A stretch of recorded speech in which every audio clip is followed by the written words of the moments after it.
Rain hammered the highway as I pulled my 18-wheeler beneath a deserted overpass. While checking the rear tires, I spotted a homeless woman curled beside a concrete pillar. Then my headlights caught the red pendant around her neck.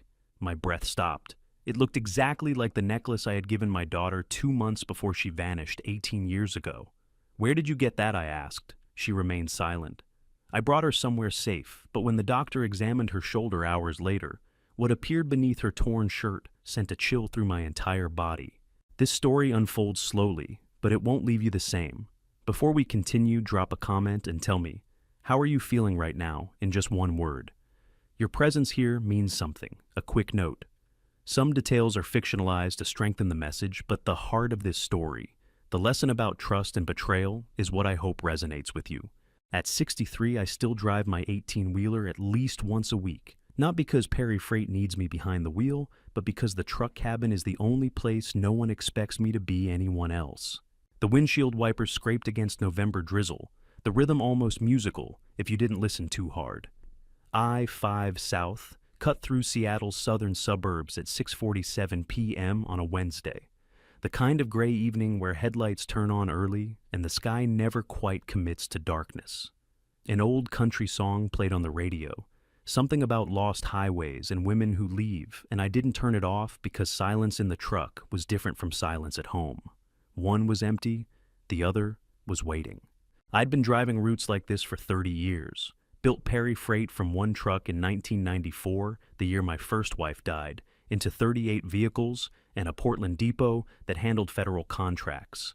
At 63, I should have been retired playing golf, doing whatever men my age do when they stop working. Instead, I was here hands at 10 and 2 watching white lines disappear under my hood, because this was the only honest thing left in my life. 18 years is long enough that people stop asking, not long enough that I stop answering questions no one asks anymore. My daughter Romilly disappeared on Highway 138 on November 15, 2006. 18 years old, driving to Roseburg for a weekend trip, and she never arrived. Douglas County Sheriff found her car in a ravine 3 days later. They found her backpack, her phone, her jacket. They didn't find her. The medical examiner, a woman named Laverne Riddle, who I'd later learn had very specific reasons for her conclusions, declared her dead based on evidence I never fully understood. I signed papers. I buried an empty casket. I married my second wife, Linnea, 14 months later, because grief makes you do things that look like healing, but aren't. That was 18 years ago. The night that broke me in ways I still don't fully name. I thought about turning the radio off. I didn't. The song ended and another began, something about truck stops and regret, and I let it play because at least it was noise that didn't expect anything from me. The thing about grief is it teaches you to notice things, small things, things that don't add up. 5 years ago, the financial reports started looking wrong. Not dramatically wrong, just wrong enough that someone who'd built Perry Freight from one truck in 1994 would notice what someone skimming numbers wouldn't. Lloyd Ashford. My family attorney had been handling estate planning since Romilly disappeared. Good man, I'd thought. Steady. The kind of lawyer who returns calls within an hour and knows Oregon probate law the way I know Highway 26. Except Lloyd's Range Rover had been parked outside my Clackamas house more nights than any family lawyer's vehicle should be. I counted. I'm good at counting. 37 nights over 6 months in 2019. Always late evening, always when I was supposedly on delivery runs. I didn't confront Linnea. I watched. Linnea had cared for my first wife during the final months of her illness with such devotion that marrying her felt like honoring something my first wife would have wanted. She was patient. She was kind. She understood that I needed time. 14 months after the funeral, she was my wife. 14 months after that, Romilly was gone. I couldn't remember the last time Linnea's devotion didn't feel like a performance I was supposed to applaud. So, in 2019, without telling her, I established the Perry Legacy Trust.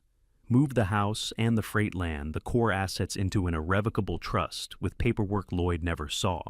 Because I used a Seattle attorney Linnea had never met. If something happened to me, if the numbers kept looking wrong, at least the foundation would be protected. 5 years of watching. 5 years of pretending I didn't notice. 5 years of driving my truck instead of going home, because home had become a place where I counted my wife's lies the way other men count sheep. How long does it take to stop trusting someone who saved you once longer than you'd think, shorter than it should? The I-5 stretched ahead taillights blurring through rain-streaked glass. My hands knew this route. Portland was 90 minutes south. The house would be dark when I arrived. Linnea would be in the study, paperwork spread across the desk, waiting for me to sign something. She was always waiting for me to sign something. Tonight I was driving not just to escape grief, but to avoid going home to people I no longer trusted. The I-90 interchange appeared ahead, green highway sign, reflecting in my headlights. Normally I'd stay on I-5 South straight shot to Portland, no thinking required. My hands knew the route so well, I could drive it sleeping. But something made me look at that exit, something I couldn't name. Not instinct, not reason, something older and quieter than both. My turn signal clicked on before I decided to move it. My foot eased off the gas before my brain registered the choice. The truck began to drift right toward the exit ramp, and I let it. If you've ever driven a route so many times, your hands know it better than your brain. You know what I mean? When I say the truck made the choice before I did. The exit curved down toward the I-90, bridge underpass, dark concrete pillars, abandoned transfer station, the kind of Seattle geography you drive past without seeing. Because it's been invisible so long, it's part of the infrastructure. Sodium lights cast everything orange and hollow. The smell of wet asphalt and diesel fuel filled the cab. When I cracked the window, cold November air, carrying the scent of Puget Sound 3 miles west. I should have kept going. I should have stayed on. I-5 South gone home to Portland, signed whatever papers Linnea had. Waiting on my desk, pretended for another night that I didn't know what I knew. Instead, my foot touched the brake and the truck began to slow. I don't know why I took that exit. I still don't. Later I'd try to call it instinct, but instinct is too clean a word for what it was. More like the truck knew something I didn't, and I was just holding the wheel. The bridge underpass opened ahead like a mouth. Dark. Waiting. And everything that happened next started with that one unexplained exit. I stopped the truck under the I-90 bridge because the rear tire pressure light had been on since Tacoma, and checking tires is what you do when instinct matters more than convenience.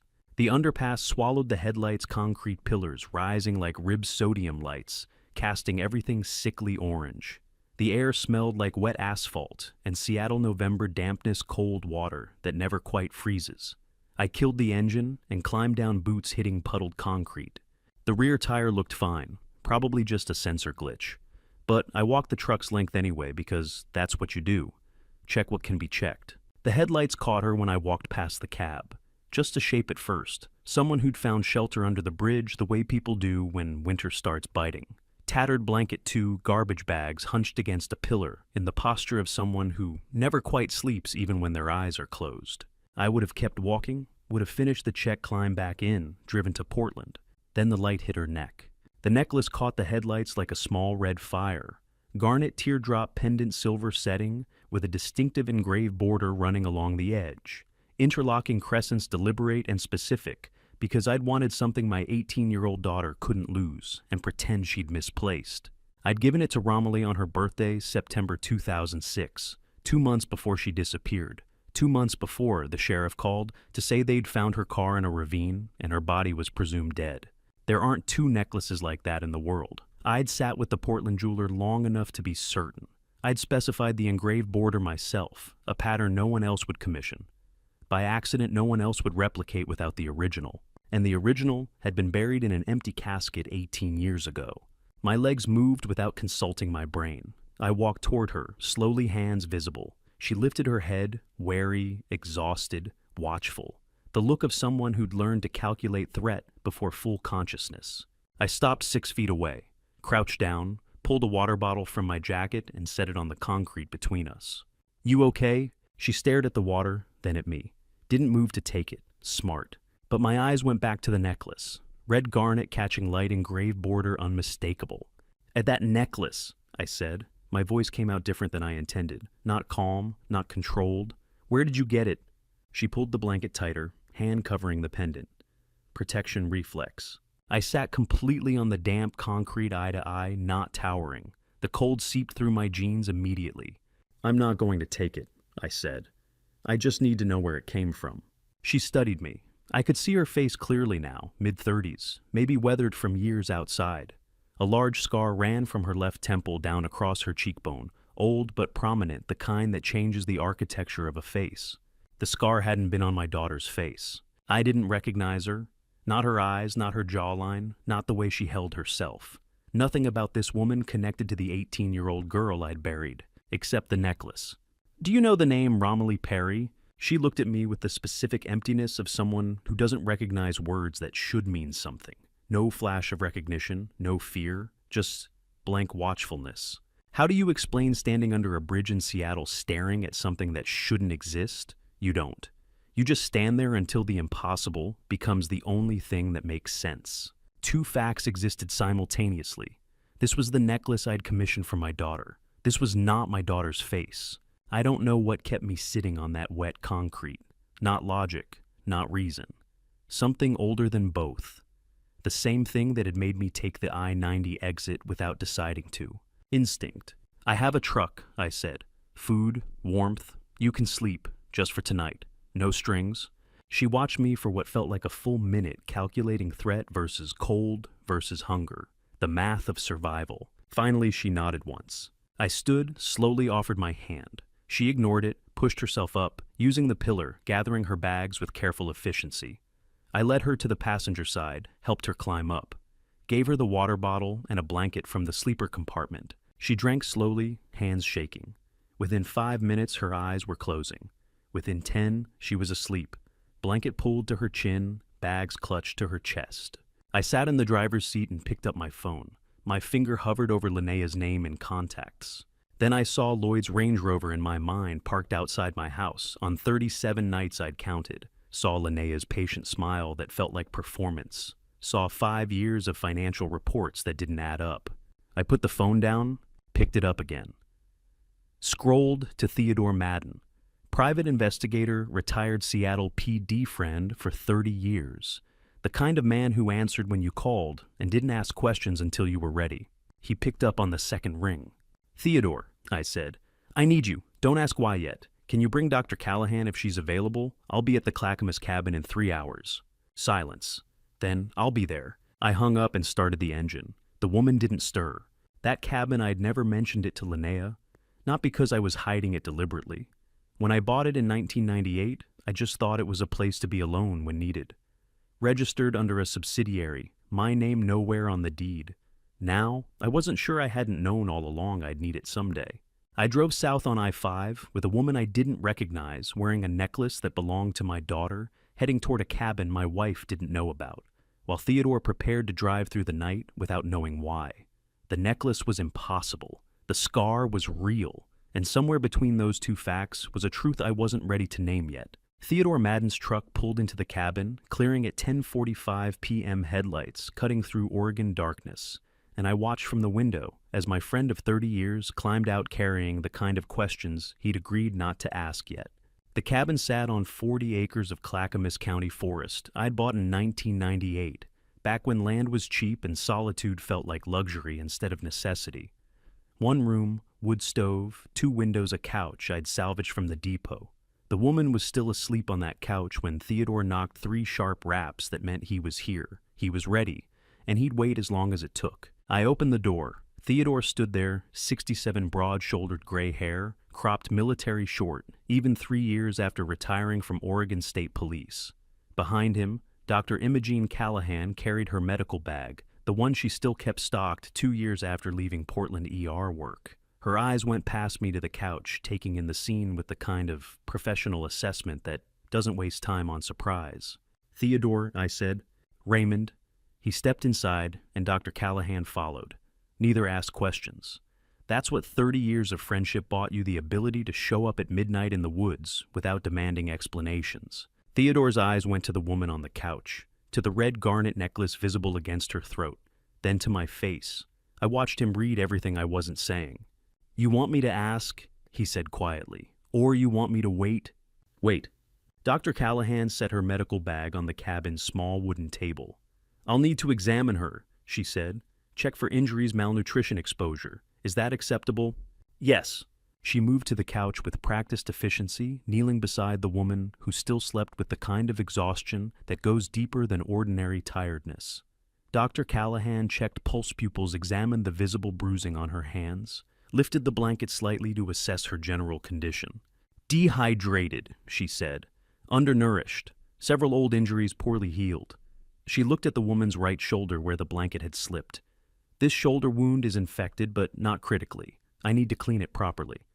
She produced medical scissors from her bag. The sound they made cutting through the tattered shirt was sharp in the cabin silence fabric, parting, revealing skin that hadn't seen proper care in years.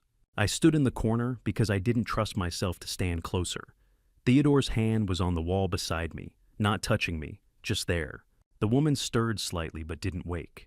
Dr. Callahan worked with the focus of someone who'd spent decades in emergency rooms, someone who knew how to treat the body in front of her without getting distracted by the story behind it. She cut away more fabric, exposing the right shoulder completely to access the infected wound. And that's when I saw it. The birthmark appeared first small star-shaped just below the shoulder blade. Natural, unmistakable. The same mark I'd kissed when Romilly was 3 years old and scraped her shoulder falling off her bike. The same mark her mother had called her little constellation when she was a baby. You think you know what hope feels like until you've spent 18 years without it. Then it comes back and you realize you'd forgotten how much it hurts. But it was the tattoo that stopped my breathing. Over the birthmark faded aged but unmistakable a small rose, no bigger than a quarter, black ink that had softened to gray over 18 years. Simple, delicate, the tiny rebellious rose she'd gotten at 18 with money from her first paycheck at Perry Freight. I'd yelled at her for a week, told her she'd ruined something permanent for something temporary. Said things a father says when his daughter makes choices he doesn't understand, things I'd never get to apologize for, because 2 months later, she was gone. No one in the world knew about that tattoo, except the people who'd lived in our house. Her mother had been dead a year when Romilly got it. Linnea wouldn't have known she didn't marry me until after Romilly disappeared. The tattoo artist in Portland who'd done the work had retired and moved to Arizona in 2010. There was no way for this woman to have that specific tattoo over that specific birthmark unless she was my daughter. "Raymond," Theodore's voice came from very far away. Dr. Callahan had stopped working. She was looking at me. My legs stopped supporting me. Not a dramatic collapse, just a body that couldn't hold the weight of what it was seeing. I put my hand on the floor. The wood was cold, solid, real. More real than what I was looking at. I lowered myself down. Sat on the cabin floor with my back against the wall. Theodore came and stood next to where I'd gone down. He didn't crouch, didn't put a hand on my shoulder, just stood there. There are moments when the only thing you can do for someone is stand in the same room while they fall apart. Dr. Callahan went back to treating the shoulder wound with professional focus, giving me space to break it without audience. No one spoke for a long time. Grief is a room you learn to live in. The furniture becomes familiar. The walls stop pressing. And then someone opens a door you didn't know existed, and the whole architecture collapses. I'd buried my daughter 18 years ago. Signed papers. Watched them lower an empty casket. Married another woman because the grief was too big to carry alone. Built a life around the hole she'd left. And she'd been alive the entire time. "How long have you known?" Theodore asked quietly. 3 hours, I said. "I found her under the I-90 bridge in Seattle. She was wearing the necklace. Does she know who she is?" "No."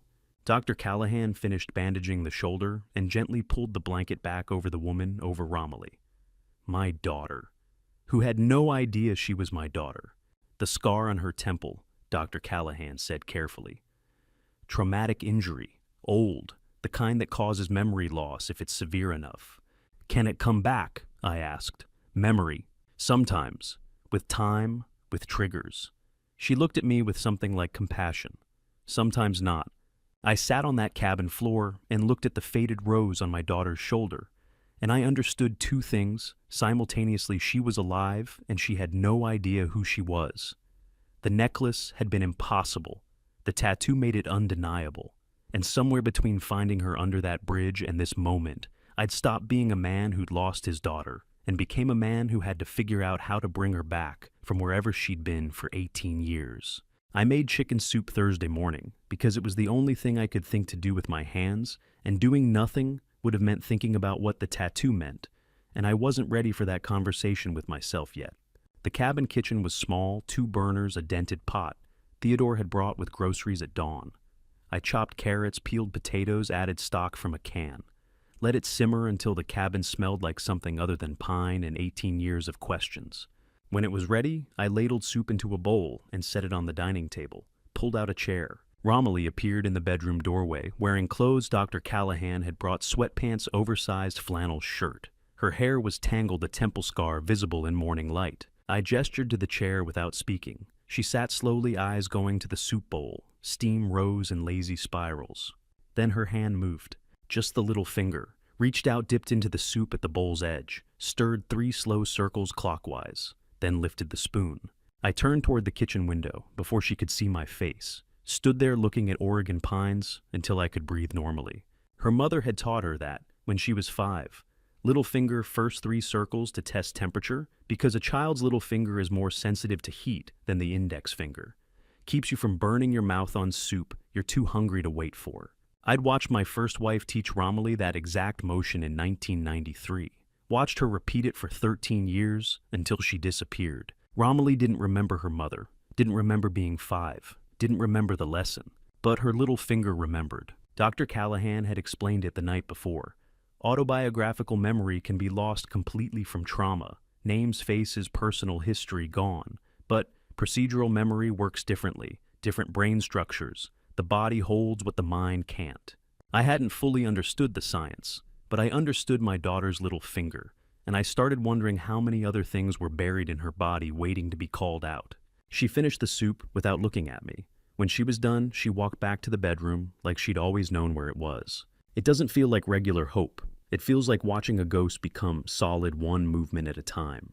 Friday came and went, quiet, watchful. More soup, same little finger ritual. I didn't mention it, just watched and wrote notes in the small notebook I'd carried for 5 years. Saturday afternoon, I drove to Clackamas Grocery and bought supplies: toiletries, clean towels, fabric softener because the towels smelled musty. I grabbed the cheap lavender brand without thinking, the same one Linnea used, because she said expensive ones gave her headaches. Habit shopping. Back at the cabin, I washed the towels in the ancient rattling machine, hung them on the porch railing. The lavender scent drifted through the open bedroom window, where Romilly sat looking at the forest. When the scent hit, she went rigid. Not gradually, like someone had cut a wire. I was folding clothes when I heard her breathing change. Walked to the bedroom doorway. She sat on the bed edge, hands clutching her head. "And this scent," she said. First word since I'd found her. Voice rough from days of silence. I waited.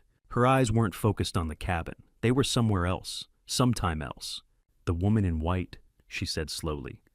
She put this on her hands before she went into Mom's room. I saw it through the crack in the door. My heart stopped. Mom didn't want her in there, but she came in anyway. Romilly's voice was flat, detached. She smoothed the sheets, touched Mom's arm. The lavender was on her hands. I could smell it from the hallway. The fragment ended abruptly. Romilly blinked, looked around the bedroom like she'd just woken. Didn't seem to remember what she'd said. I took the notebook from my jacket pocket, wrote down every word. Woman in white, lavender on hands, mother's room, crack in door. Mom didn't want her there. Linnea had used lavender fabric softener for 14 years. I'd never asked why. I stood on the cabin porch while Romilly slept and called Theodore. "I need you to find someone," I said. "A nurse who worked with Linnea at the Portland Clinic 18 years ago. Someone who might remember unusual prescription requests." "What am I looking for?" Theodore asked. "A digoxin," I said. "Heart medication, the kind that kills you if the dosage is wrong." Silence. Then, "How do you know?" "I don't," I said. "But my daughter saw something through a door crack 18 years ago, and I'm starting to understand that my first wife didn't die of heart disease." I wrote down every word Romilly had said about the woman in white and the lavender and the crack in the door. Then I stood on the cabin porch and looked at the forest while she slept inside, and I understood something I'd been avoiding since I found her under that bridge. The fragments were starting to move toward each other, now not enough to form a complete picture, but enough for me to understand that my first wife hadn't died of spontaneous heart disease, and my daughter had seen who killed her, and someone had made very sure she couldn't tell anyone what she knew. Romilly hadn't just disappeared on Highway 138 in 2006. She'd been disappeared, removed, made to forget. And whoever did it had calculated wrong. They'd assumed memory was a single thing you could destroy. They hadn't counted on the body keeping score. By Tuesday night, Theodore would bring something from the Portland mansion that would prove just how much the body remembered. But that Saturday evening, standing on the cabin porch with my daughter's first recovered memory written in a notebook, I made myself a promise I was going to find every single fragment. I was going to put them back together. And I was going to make whoever took her pay for every year she'd been gone. Theodore arrived at the cabin Tuesday night, carrying an oak music box I hadn't seen in 18 years. And the moment I recognized it through the window, I knew whatever came next would hurt in ways the necklace and tattoo hadn't prepared me for. He placed it on the table like evidence, which it was. I went to the mansion this afternoon while Linnea was at her book club, Theodore said. This was the only thing I took. She won't notice it's gone. It's been in the back of her closet for years. The box sat in the firelight, walnut wood, polished soft brass hinges tarnished. My first wife had kept it on her bedroom dresser, jewelry, private things. Romilly sat on the couch watching it with focused stillness. I lifted the lid slowly. The melody of Für Elise filled the cabin, tinkling delicate, the wind-up mechanism playing the song my wife had loved. She'd played it every night before bed, usually when she thought no one was watching. Romilly's eyes were half closed, listening. Then her hand moved. Not consciously, just moved. Her fingers found the edge where red velvet lining met wood. Her fingernail pressed a specific point, not searching, just knowing exactly where. The compartment clicked open beneath the false bottom. Automatic. Her hands remembered what her mind had forgotten, the secret place where her mother hid important things. Theodore leaned forward. I held my breath. The hidden space opened. Empty. Romilly stared into it like she was seeing something we couldn't. The music box continued playing. The letter was here, she said quietly. Mom put it here before she couldn't anymore. I waited. She told me to read it. She was in the hospital bed, so weak. She grabbed my hand and said, "You must read this. Be careful with that woman." Theodore and I exchanged a glance. There's a specific kind of cruelty in watching someone's hands remember opening a box that once held their mother's warning, a warning that got them killed because they followed it. The letter said Linnea was requesting the wrong medications, Romilly continued. Said she was doing things that didn't make sense. Mom was scared. She wrote it all down because she knew something was wrong. What did the letter tell you to do? I asked. It said if anything happened to her, I should go to Lloyd Ashford. He was her friend. They went to law school together. She said he was the only one who'd believe me, the only one I could trust. I watched my daughter remember being 18 and terrified, and following instructions that got her killed. So I went to his office, Romilly said. With the letter, 2 days after the funeral. I was scared, but I thought Mom told me to trust him. What happened? Theodore asked. Lloyd read the letter, took his time. Then he looked up and nodded. Very serious. He said, "I'll take care of this. Your mother was right to trust me." The music box wound down Für Elise, slowing to a stop. Then he picked up the phone, Romilly said. Made a call right there. I sat in the chair across from his desk and listened. I thought lawyers did that, called people, fixed things. Who did he call? I asked, though I already knew. He was calling her, Romilly said. He was calling Linnea while I sat there holding the letter that proved she killed my mother. And I just sat there.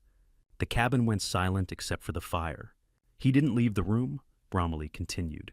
Didn't lower his voice. He said, "We have a situation. The daughter has documentation." Then he listened. Then he said, "I'll handle it. Give me 72 hours. How do you explain to your 18-year-old self that the person your dying mother told you to trust was the one who would try to kill you?" When did you go to Roseburg? Theodore asked. That weekend, Lloyd said I should get away, clear my head. He'd take care of everything. He even suggested the route, Highway 138, said it was peaceful. And the truck that hit you? Unmarked, Romilly said. Dark. I remember it in the rearview mirror. Too close. Then the impact. Then the trees. Then nothing for a long time. I sat there understanding with perfect clarity what had happened. My daughter did everything her dying mother told her to do. She read the letter. She went to the trusted family friend. She sat in Lloyd Ashford's office and watched him make a phone call she thought was normal. And that phone call made in front of her with her sitting right there in the chair opposite his desk was the call that sent her car off Highway 138 into the trees. She'd done exactly what a good daughter should do, and it almost killed her. The letter's gone, Theodore said, looking at the empty compartment. Someone took it. Linnea, I said. After Romilly disappeared, she would have searched everything, found it, Destroyed it. Romilly closed the music box compartment with a soft click. Her hands knew how to seal it just as well as they knew how to open it. I trusted him, she said quietly. Mom said to trust him, and I did. I looked at Theodore. Find out what happened to the accident file. Highway 138, November 2006. I want to know who investigated it and who closed it and why. Theodore nodded. I'll drive to Douglas County Records tomorrow. But I already knew what he'd find. 72 hours. That's what Lloyd had said on the phone. Give me 72 hours. That's exactly how long it takes to clean up evidence and close a file. My daughter had trusted the person her mother told her to trust. And that trust had nearly killed her. Now I understood why she'd spent 18 years with no memory of who she was. Some part of her brain had decided that forgetting was the only way to survive what Lloyd Ashford and Linnea had done. But the body keeps score, and now the memories were coming back. And when they were all back, I was going to make sure Lloyd and Linnea paid for every single year my daughter spent lost. Theodore made coffee. Wednesday morning, the way former cops make coffee strong enough to strip paint. And when he handed me the cup on the cabin porch, I could tell from his face that whatever he'd kept quiet for 18 years was about to stop being quiet. Oregon fog moved through the pine trees like smoke. 7:30 a.m. Romilly was still asleep inside. Theodore and I stood on the porch watching November gray settle into the valley. I need to tell you something, Theodore said. Something I should have told you 18 years ago. I sipped the coffee, waited. I never believed it was suicide, Ray. Not from the first morning I drove out to that cliff on Highway 138. The coffee burned going down. The angle was wrong, Theodore continued. Car went over at 47 miles per hour based on impact trajectory. You don't kill yourself at 47, you either floor it or you're forced off by something else. I set the coffee cup on the porch railing very carefully. There were skid marks from a second vehicle, Theodore said. Fresh, parallel to Romilly's car for about 30 feet, then veering away right before the cliff edge. I photographed them, put them in my initial report. What happened to the report? My voice came out flat. Sheriff Harlan Riddle closed the file 72 hours later, marked it suicide due to depression, never explained the skid marks, never followed up on the second vehicle, never requested forensic analysis. I looked at Theodore. 30 years of friendship, 30 years of trust. Why didn't you tell me? Because I tried, Theodore said quietly. I reported the discrepancies to state police, got told to focus on my regular caseload. Someone made calls, someone with enough reach that when a state trooper tells you to drop it, it doesn't feel like a suggestion. It feels like a threat. He took a long drink of his own coffee. A standard investigation takes 2 weeks minimum scene reconstruction, witness interviews, forensic analysis. This one closed in 3 days. It wasn't rushed. It was buried. I stood there absorbing what he was telling me. My daughter hadn't driven off a cliff in grief. She'd been run off, and someone with authority had made sure no one investigated it properly. I've carried this 18 years, Theodore said. Every time I saw you at a diner or that memorial service, I thought about those skid marks. I thought about the phone call I got from state police telling me to let it go, and I waited. Waited for what? For proof strong enough that they couldn't bury it again. There's a particular weight to learning that someone you trusted for 30 years has been carrying evidence of your daughter's murder in silence, not because they didn't care, but because they were waiting for the right moment when the truth couldn't be buried again. The music box gave us that, Theodore said. Romilly's memory of Lloyd making the call, the 72-hour timeline matching Riddle's file closure. Now we have motive, method, and timeline. Now we can move. What's the move? I'm driving to Roseburg tomorrow, Theodore said. Douglas County Records. The accident file still exists. They can't destroy county records without audit trails. I want to see what's left and what's missing. I'll come with you? No, Theodore's voice was firm. You stay with Romilly. Some investigations work better when one person goes alone. Less attention, less questions. Thursday morning, Theodore left at 6 a.m. I made coffee and watched Oregon fog settle through the pines and thought about skid marks photographed 18 years ago that someone had wanted erased. Theodore called at 11:30. His voice had the specific flatness of someone looking at proof of something they already knew. I'm at Douglas County Records, he said. Looking at the file now. And it's thinner than it should be. I waited. Its standard accident file runs 12 to 15 pages minimum. Theodore continued. This one's got 9. 2 pages missing from the sequence page 7 and page 11. Crash scene, detailed report, and skid mark forensic analysis. Missing how? Not lost, removed. Both pages have notation stamps. Removed for supervisory review. H. Riddle with handwritten signature. No return date. I closed my eyes. There's more, Theodore said. The document tracking number on the folder covers someone tried to erase it, used white correction fluid. Did a decent job, but you can see the edges if you know what to look for. Would show up clear under UV light. Why erase the tracking number? Makes it harder to cross-reference, harder to prove pages were removed. Someone who knew record systems did this, not amateur hour. Someone had been in a hurry, someone who needed the file cleaned before anyone asked the right questions. I'm photographing everything, Theodore said. The thin folder, the removal notations, the correction fluid traces. There's even a partial fingerprint on the folder edge, might be, Riddle's might be, whoever handled it after him. Gerald Stratton, the archives clerk, didn't question you. Told him I was researching accident reconstruction methods for a Portland Police Academy lecture. He brought the file without blinking. 30 years in records management teaches you not to ask why retired detectives need old files. What else is in there? What they wanted to leave, Theodore said. Initial responding officer report, generic, no details. Medical examiner, preliminary, consistent with vehicular accident. Riddle's closure memo, suicide due to depression, no suspicious circumstances. Everything sanitized, everything that mattered surgically removed. I stood on the cabin porch holding the phone and understood something with perfect clarity. The accident hadn't been investigated. It had been managed. Someone knew exactly which pages to remove crash scene details and skid mark forensics, the only 2 pieces of evidence that would prove Romilly was run off the road by a second vehicle. The question wasn't whether Sheriff Harlan Riddle had covered it up. The question was who had enough reach to make a county sheriff destroy evidence and get away with it for 18 years. Come back, I said to Theodore. We need to figure out who Riddle was protecting.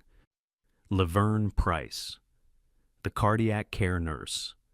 No relation to the medical examiner, opened her door in Lake Oswego on Friday afternoon and looked at Theodore for exactly 3 seconds before saying, I wondered when someone would finally come asking about her.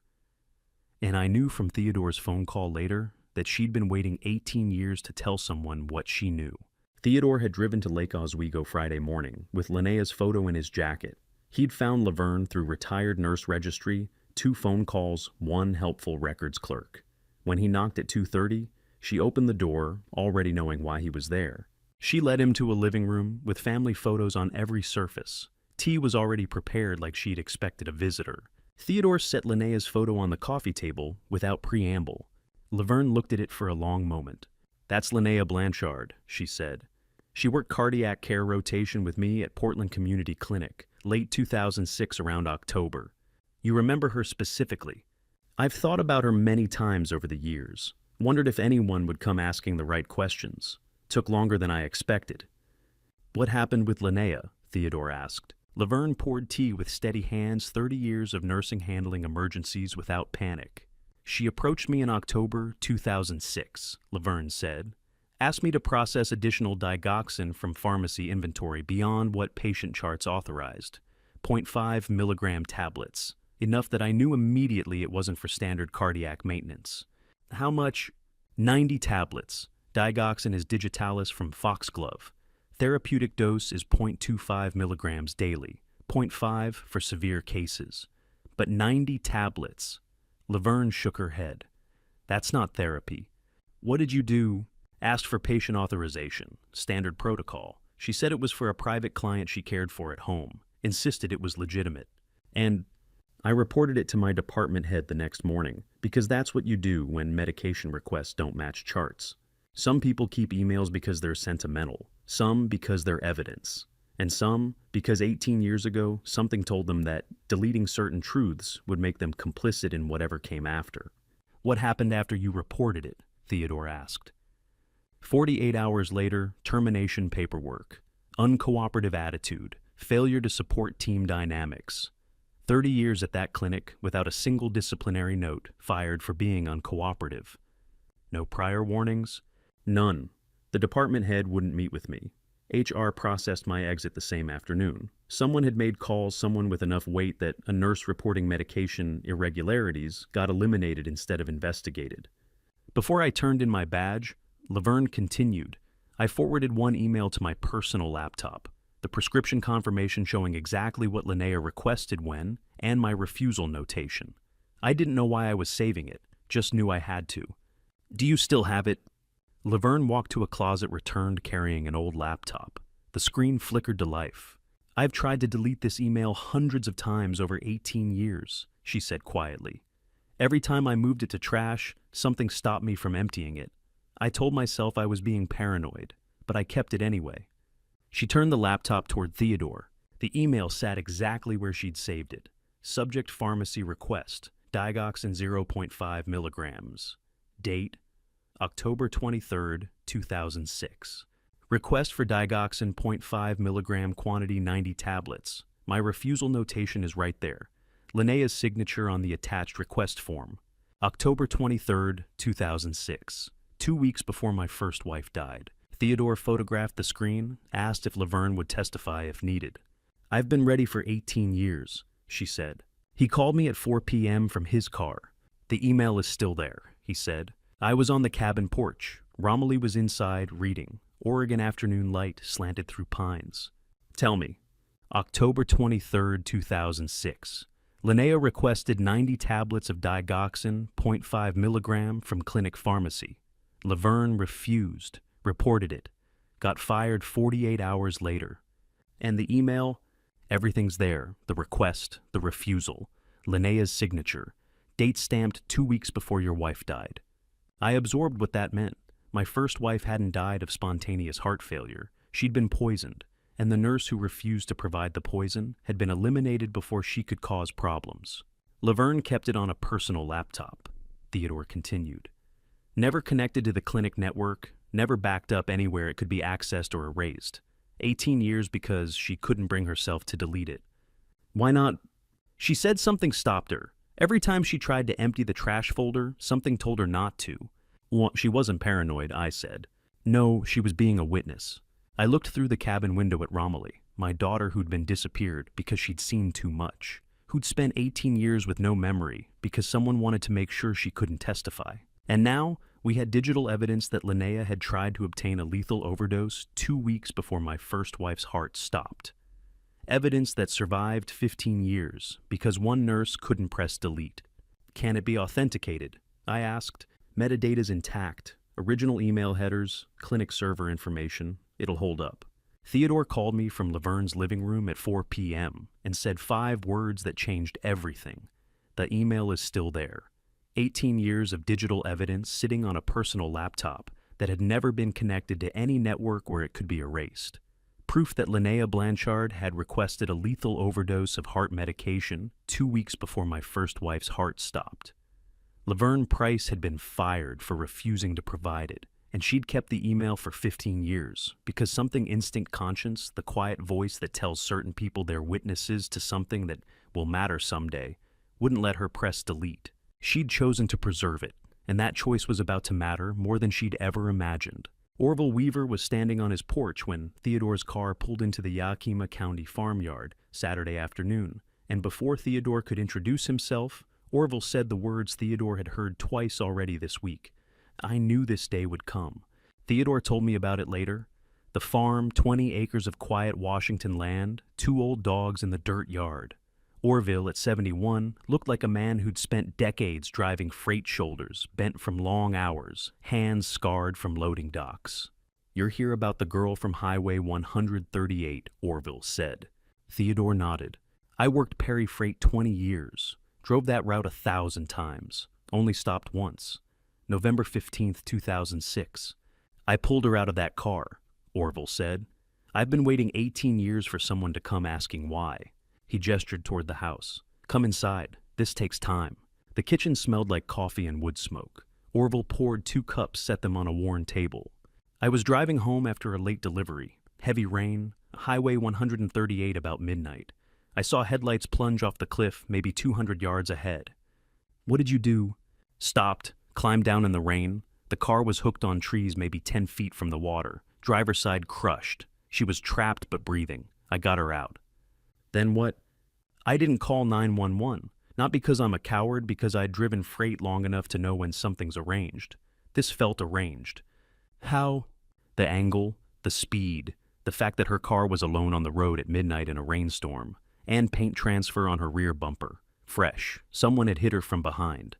There's a particular kind of moral calculation that happens when you pull someone from wreckage and realize that saving them the official way might get them killed more permanently than the accident did. I drove her to Providence Portland ER, left her at the entrance at 3:47 a.m., watched the night nurse take her inside. Then I left. You didn't wait that... No, I submitted my resignation to Perry Freight that morning from a rest stop. Never went back to Portland, bought this farm, and haven't left Yakima County since. You were afraid. Terrified, Orville corrected. I'd worked for Raymond Perry long enough to know he was a good man, but I also knew his wife and lawyer had access to everything.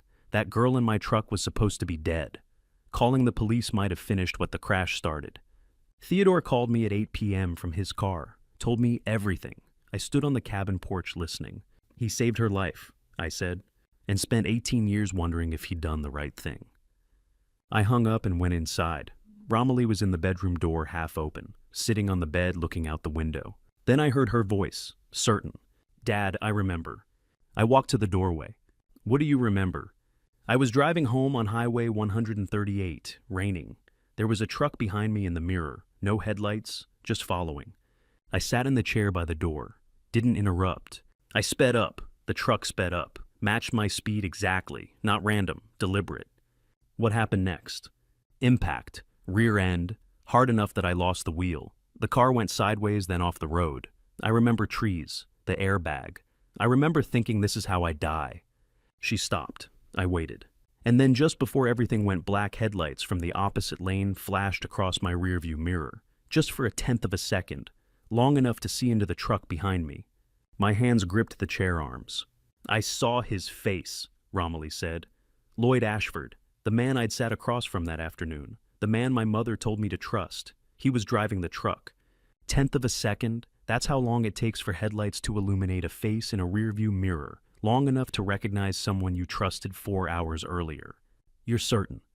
I've been seeing that face in nightmares for weeks without knowing whose it was. Now I know it was Lloyd. I sat there understanding what that meant. Lloyd hadn't just made a phone call, he'd driven the truck himself, followed her from his office, waited for the right stretch of highway, rear-ended her hard enough to send her over the cliff, and he would have succeeded if Orville hadn't been driving home that exact night. I called Theodore at 9:45 p.m. She remembered, I said. Romilly saw Lloyd's face in the rearview mirror. He was driving the truck. Silence. Then, I'm 2 hours from the cabin. Don't sleep. We need to figure out what comes next.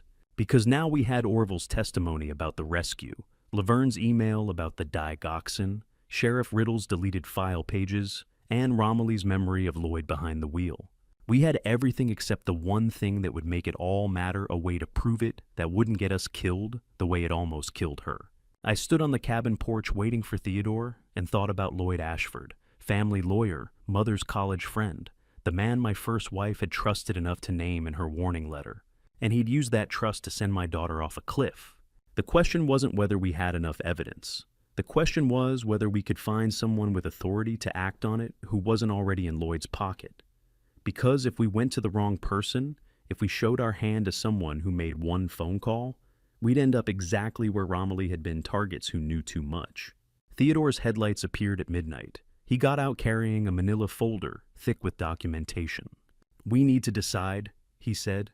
Keep investigating to build an airtight case, or take what we have to someone now before they realize Romilly's alive and talking. I looked at the folder. 15 years of evidence gathered in 2 weeks. Tomorrow morning, I said. We decide tomorrow. But I already knew what we'd choose. We couldn't wait. Every day Romilly stayed at the cabin was another day Lloyd and Linnea might discover she was alive. Another day they might realize their 18-year-old secret was about to surface. Another day they had to eliminate the witness they'd failed to kill the first time. We had the evidence. Now we needed someone with the authority and the courage to act on it before the people who'd gotten away with murder for 18 years figured out their careful conspiracy was unraveling. Sunday morning, we spread everything on the cabin table: Roseburg file photos, Laverne's email, printout, Orville's contact information, Romilly's written account of the rearview mirror, and I watched my daughter stare at the red garnet necklace, like she was seeing it for the first time in a way that mattered. Theodore had arrived at midnight. We'd slept 3 hours. Now coffee was brewing and evidence covered the table in careful rows. Romilly picked up the necklace, held it to morning light streaming through the window, turned it slowly, studying the engraved border pattern I'd commissioned from a Portland jeweler 18 years ago. The engraved border, she said. You had this custom made. You specified this exact pattern. I wanted it to be unique, I said. Something that couldn't be mistaken for anything else. It's not just decorative, Romilly said quietly, more to herself than to us. The pattern has a function. She set the necklace on the table and looked at me. I'm a computer science sophomore, she said.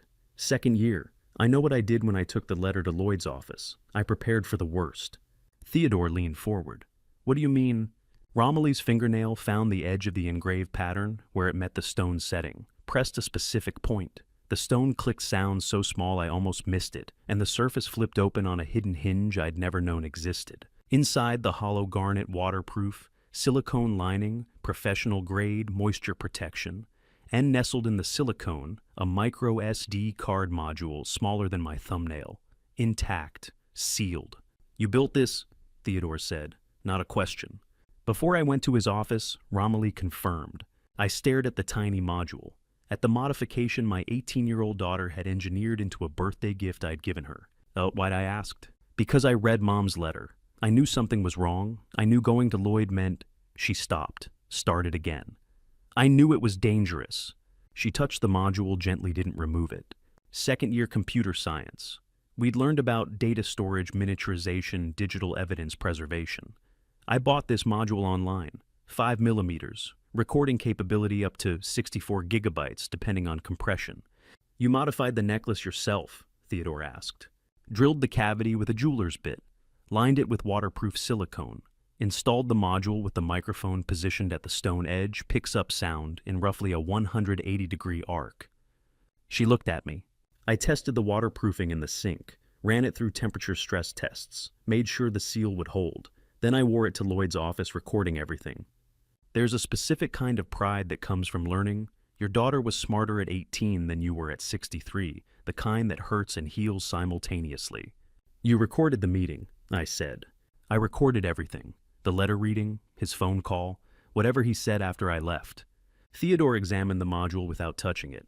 Chain of custody concerns. We need to extract this properly. Can it still work? I asked. After 18 years, Theodore was quiet for a moment. NAND flash memory can theoretically hold data 20 to 30 years without power, he said carefully. Theoretically. But this module was never plugged in after 2006. That's good for preservation, no write cycles degrading the cells. But 18 years is a long time. Temperature fluctuations, humidity, physical stress from being worn daily. He looked at Romilly.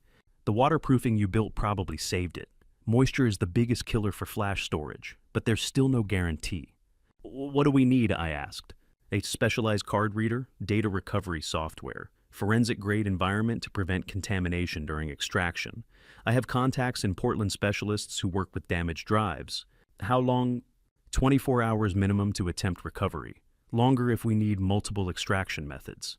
Romilly stared at the module. What are the odds it survived? Theodore considered.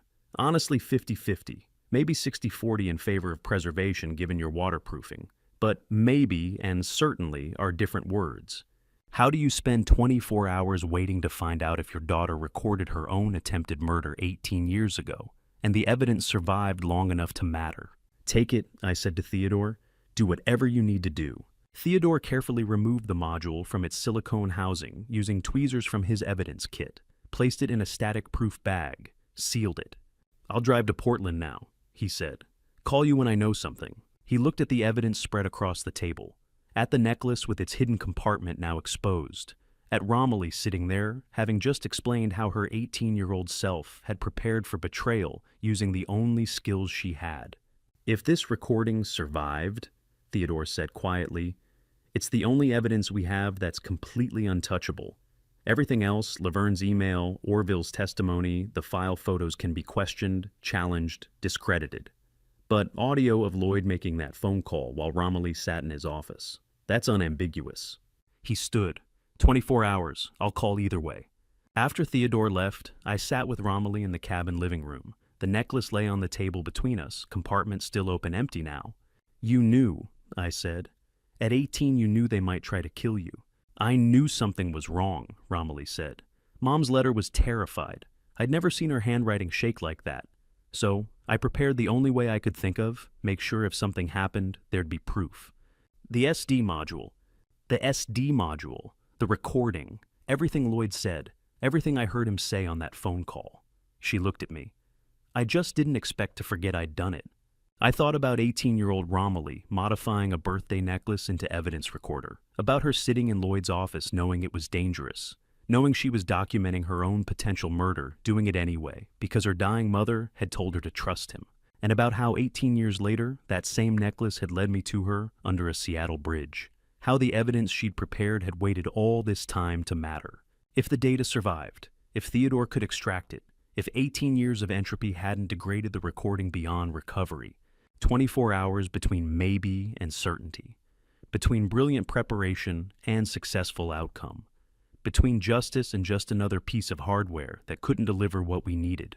Theodore returned to the cabin Monday evening at 6 p.m., carrying a laptop and the expression of someone who'd spent 6 hours watching data emerge from what should have been digital silence.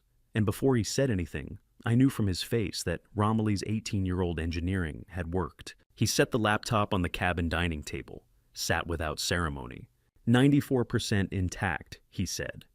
The specialist spent 6 hours using forensic-grade software. Some audio degradation from 18 years unpowered, but speech is fully intelligible. How long? I asked.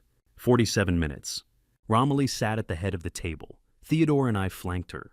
Theodore turned off all the cabin lights, just the three of us, and the laptop screen glowing in the darkness. Quality is rough, Theodore warned. Homemade equipment, background noise, but every word is clear. He looked at both of us. Are you ready? I wasn't. I nodded anyway. Theodore pressed play. The audio began with ambient sound. November rain on window glass, office chair, creaking distant traffic noise filtering through what I knew was Lloyd's U.S. Bancorp Tower office on the 47th floor. Then a voice I hadn't heard in 18 years. Not the woman sitting at this table. Not the voice that had said, "Dad, I remember," 3 days ago. 18-year-old Romilly, young, slightly trembling, but trying to sound adult. My mother wrote a letter before she died. She said I needed to show someone. She said you were the only person who would believe me. Lloyd's voice came through the speaker. Professional, measured. The voice of a family attorney who'd known my first wife in law school, who'd been at our wedding, who'd held infant Romilly at her christening. I see. And your mother specifically mentioned these medication discrepancies. Yes. She said Linnea was requesting things that didn't make sense. She was scared. She wrote it all down because she thought young Romilly's voice caught. She thought something was going to happen to her. Sound of papers rustling, Lloyd reading the letter. This is serious, Lloyd said. Your mother was right to trust me with this. I'm glad you came to me. What do I do? Let me handle it. I'll make some calls. We'll get this investigated properly. There's a specific kind of pain in hearing your child trust someone who's about to try to kill her. The recording continued, young Romilly thanking Lloyd, Lloyd reassuring her. Then the sound that changed everything. Phone dialing, old landline, each digit distinct through the speaker. 7 tones, then ringing. A woman answered. Yes, Lloyd's voice different now. Not professional, familiar. It's me, we have a problem. Silence on the line, then Linnea's voice. My wife of 14 years. She knows too much. Lloyd, handle it. Everything should have been mine a long time ago. Not angry, not emotional, just stating fact. Tonight? Lloyd asked. Tonight, Linnea confirmed. 2 words. I've heard bad things in my life. Never 2 words that heavy. The call ended. Sound of Lloyd returning to his desk. I've made some calls, Lloyd said to young Romilly. You're safe now. This will be handled properly. Go home. Get some rest. I'll contact you in a few days with next steps. Thank you, 18-year-old Romilly said. My mother said you were someone I could trust. Your mother was a good woman, Lloyd said. I'm sorry for your loss. The recording continued for another 30 minutes, office sounds, Lloyd making other calls none relevant. Then it ended. Theodore stopped the playback. The cabin went silent. Romilly stared at the laptop screen without blinking. I looked at my hands. Theodore finally spoke. "I want to call Oregon State Police tonight. End this now." I shook my head. "Why not?" Theodore's voice was tight. "We have everything." Her voice ordering murder, his voice confirming it. "Riddle's still in office," I said. "Douglas County Sheriff. We don't know who else he's compromised locally. Signal gets out before we're ready. Linnea and Lloyd are gone in 24 hours. So what do you want to do?" "We finish gathering everything. Then we go to FBI Portland field office directly. Bypass the local level entirely. One strike. Heavy enough nobody escapes." Theodore looked at me across the table. 30 years of friendship told him I was right, even if he didn't like it. "How long?" Theodore asked. "Soon. Days, not weeks. But not tonight. Not until we know exactly who to hand this to and exactly how to make sure it doesn't leak." Romilly stood and walked outside. I heard the porch door close. "She just heard her 18-year-old self thank the man who tried to kill her," Theodore said quietly. "I know. And you want to wait." "I want to be certain," I said. "When you only have one blow, don't use it early. Wait until there's no way to avoid it. No margin for error. No room for escape." Theodore closed the laptop. "We have everything," Theodore said. "What else do we need?" "It's federal authority to act on it without giving them time to run," I said. "And we need to make sure when we hand this over, it goes to someone who can't be bought or scared." I stood and looked out the window at Romilly, standing on the porch silhouette against Oregon darkness. "We wait," I said. "We prepare. And when we move, it's the last move anyone needs to make." Theodore was quiet for a long time. "The 30 years I've known you," he finally said. "Never seen you patient about anything. Now you want to wait." "Now I have something worth protecting," I said. "My daughter's alive. She's getting her memory back. And I'm not risking that she spends another 15 years running because I moved too fast and the wrong people found out she was talking." Theodore nodded slowly. "And days," he said, "not weeks." "Days," I confirmed. We had everything except the certainty that when we pulled the trigger, the shot would land where it needed to. And in this kind of fight, you don't get to reload. I drove back to the Portland mansion Tuesday morning, wearing the same melancholic expression Linnea had watched for 18 years. And the hardest part wasn't pretending to be broken. It was remembering that for 14 of those years, the brokenness had been real. The garage door opener still worked. I pulled the truck beside Linnea's Lexus and sat for a moment before the performance began. The house smelled like cinnamon, scented candles burning in the living room, the kind Linnea lit when she wanted the space to feel warm. She came down the stairs wearing concern that looked genuine after 14 years of practice. "Ray, you look exhausted. These long runs are too much for you. You should let the younger drivers handle distance routes." I set my keys on the counter. "I'm fine. The truck helps. You know that." I'd said variations of this sentence for 18 years. It still sounded true because part of it was. Linnea had dinner ready by evening. Chicken, roasted vegetables, wine. She knew I didn't drink anymore, but always poured anyway. 2 weeks is a long time," she said. "I worry when you're gone that long. It's Seattle to Sacramento loop. Picked up extra deliveries, makes the trip worthwhile." She nodded, believed it. I'd been making these runs for 30 years. I ate slowly. The chicken was good. 14 years of shared meals, and I'd never once suspected the woman serving dinner had murdered my first wife until the financial reports started looking wrong 5 years ago. That's the thing about long cons. They look like love until you know what you're looking at. After dinner, she poured coffee and sat across from me, with the expression she used when she'd been thinking about something practical. "I've been thinking with all your travel we should have property management authorization in place, just as precaution. Lloyd prepared the paperwork. Ensures smooth business continuity if something unexpected happens." I looked at her. She held my gaze steady, earnest. "That makes sense," I said slowly. "I'll read through it carefully. Sign it end of week." Her smile flickered, quick, subtle, satisfied. "No rush," she said. "Just when you have time." I nodded, voice tired, compliant. The voice of someone who'd stopped caring about details years ago. She stood and cleared the plates, humming something soft. I watched her and thought, you don't know Perry Freight, L. LC has 3 used trucks and $40,000. Everything else left 5 years ago. You're chasing a shell with my name on it and nothing inside. Acting grief is different from feeling it. One exhausts you from the performance, the other just exhausts you.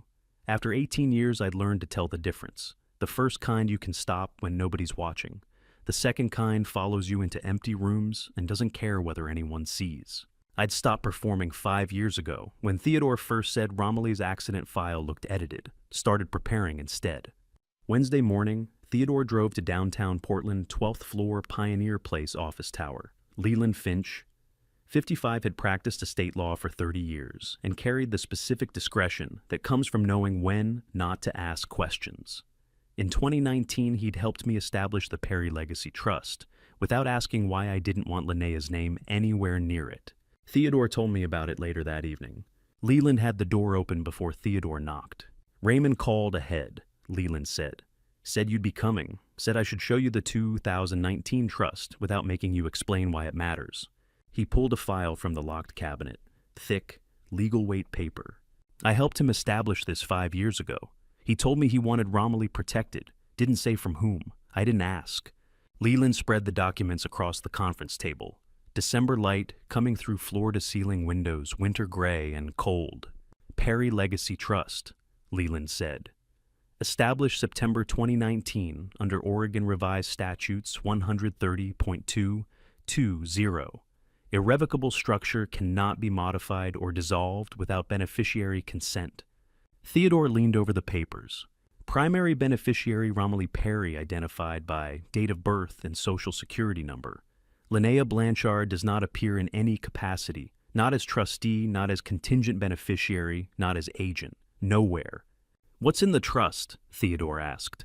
Leland turned pages. Everything that matters. Portland Depot property, 4.2 acres, valued $8 million. Federal contracts, USPS, an Army Corps of Engineers worth $6 million annually. Proprietary dispatch software Raymond developed, valued $4 million. Entire truck fleet ownership transferred to trust leased back to Perry Freight LLC for operations. And what's left in the company? Corporate shell, 3 depreciated vehicles, $40,000 in the operating account, the name and not much else. Theodore was quiet. Outside the window, Christmas shoppers moved through Pioneer Square bundled against Portland rain. September 2019, 3 months after the financial reports first looked wrong, 5 years before Linnea thought she'd won. Under Oregon law, Leland continued, pre-dispute irrevocable trust assets cannot be claimed by a spouse in any proceeding. Divorce, probate, civil judgment doesn't matter. Once the trust was established and assets transferred, they left the marital estate permanently. She doesn't know, Theodore said. Raymond was very clear that she shouldn't, Leland replied. He continued operating Perry Freight LLC exactly as before. Same routes, same clients, same public face. But everything that had value moved into irrevocable protection with Romilly as sole beneficiary. Leland closed the file. If someone were to acquire Perry Freight LLC through authorization or transfer, they would own a $40,000 shell company. The assets don't legally exist in the entity anymore, haven't for 5 years. Theodore called me at 6 p.m. from Leland's office. The trust is intact, he said. Everything you moved in 2019 is protected under Oregon irrevocable trust law. Romilly is sole beneficiary. Linnea's name doesn't appear anywhere in the documentation. I was sitting in my home office when he called. Downstairs, Linnea hummed in the kitchen, preparing dinner, believing she was days away from finally claiming everything she'd murdered for. She thought she was patient. 14 years of devotion and manipulation. 18 years of watching me grieve. She didn't know the fortune she was working so hard to steal had stopped existing in Perry Freight LLC the same year I started suspecting her. Good, I said quietly. Now we know what she thinks she's winning. I learned what Lloyd Ashford did Wednesday evening from forensic accountant testimony and Lloyd's own laptop metadata seized by FBI in January 2025. Every detail confirmed under oath. Every timestamp verified. What follows is reconstruction from evidence, but it's accurate. Lloyd sat alone in his U.S. Bancorp Tower office Wednesday night at 8:43 p.m., 47th floor, city lights spreading below floor-to-ceiling windows, like a grid he'd learned to navigate without conscience.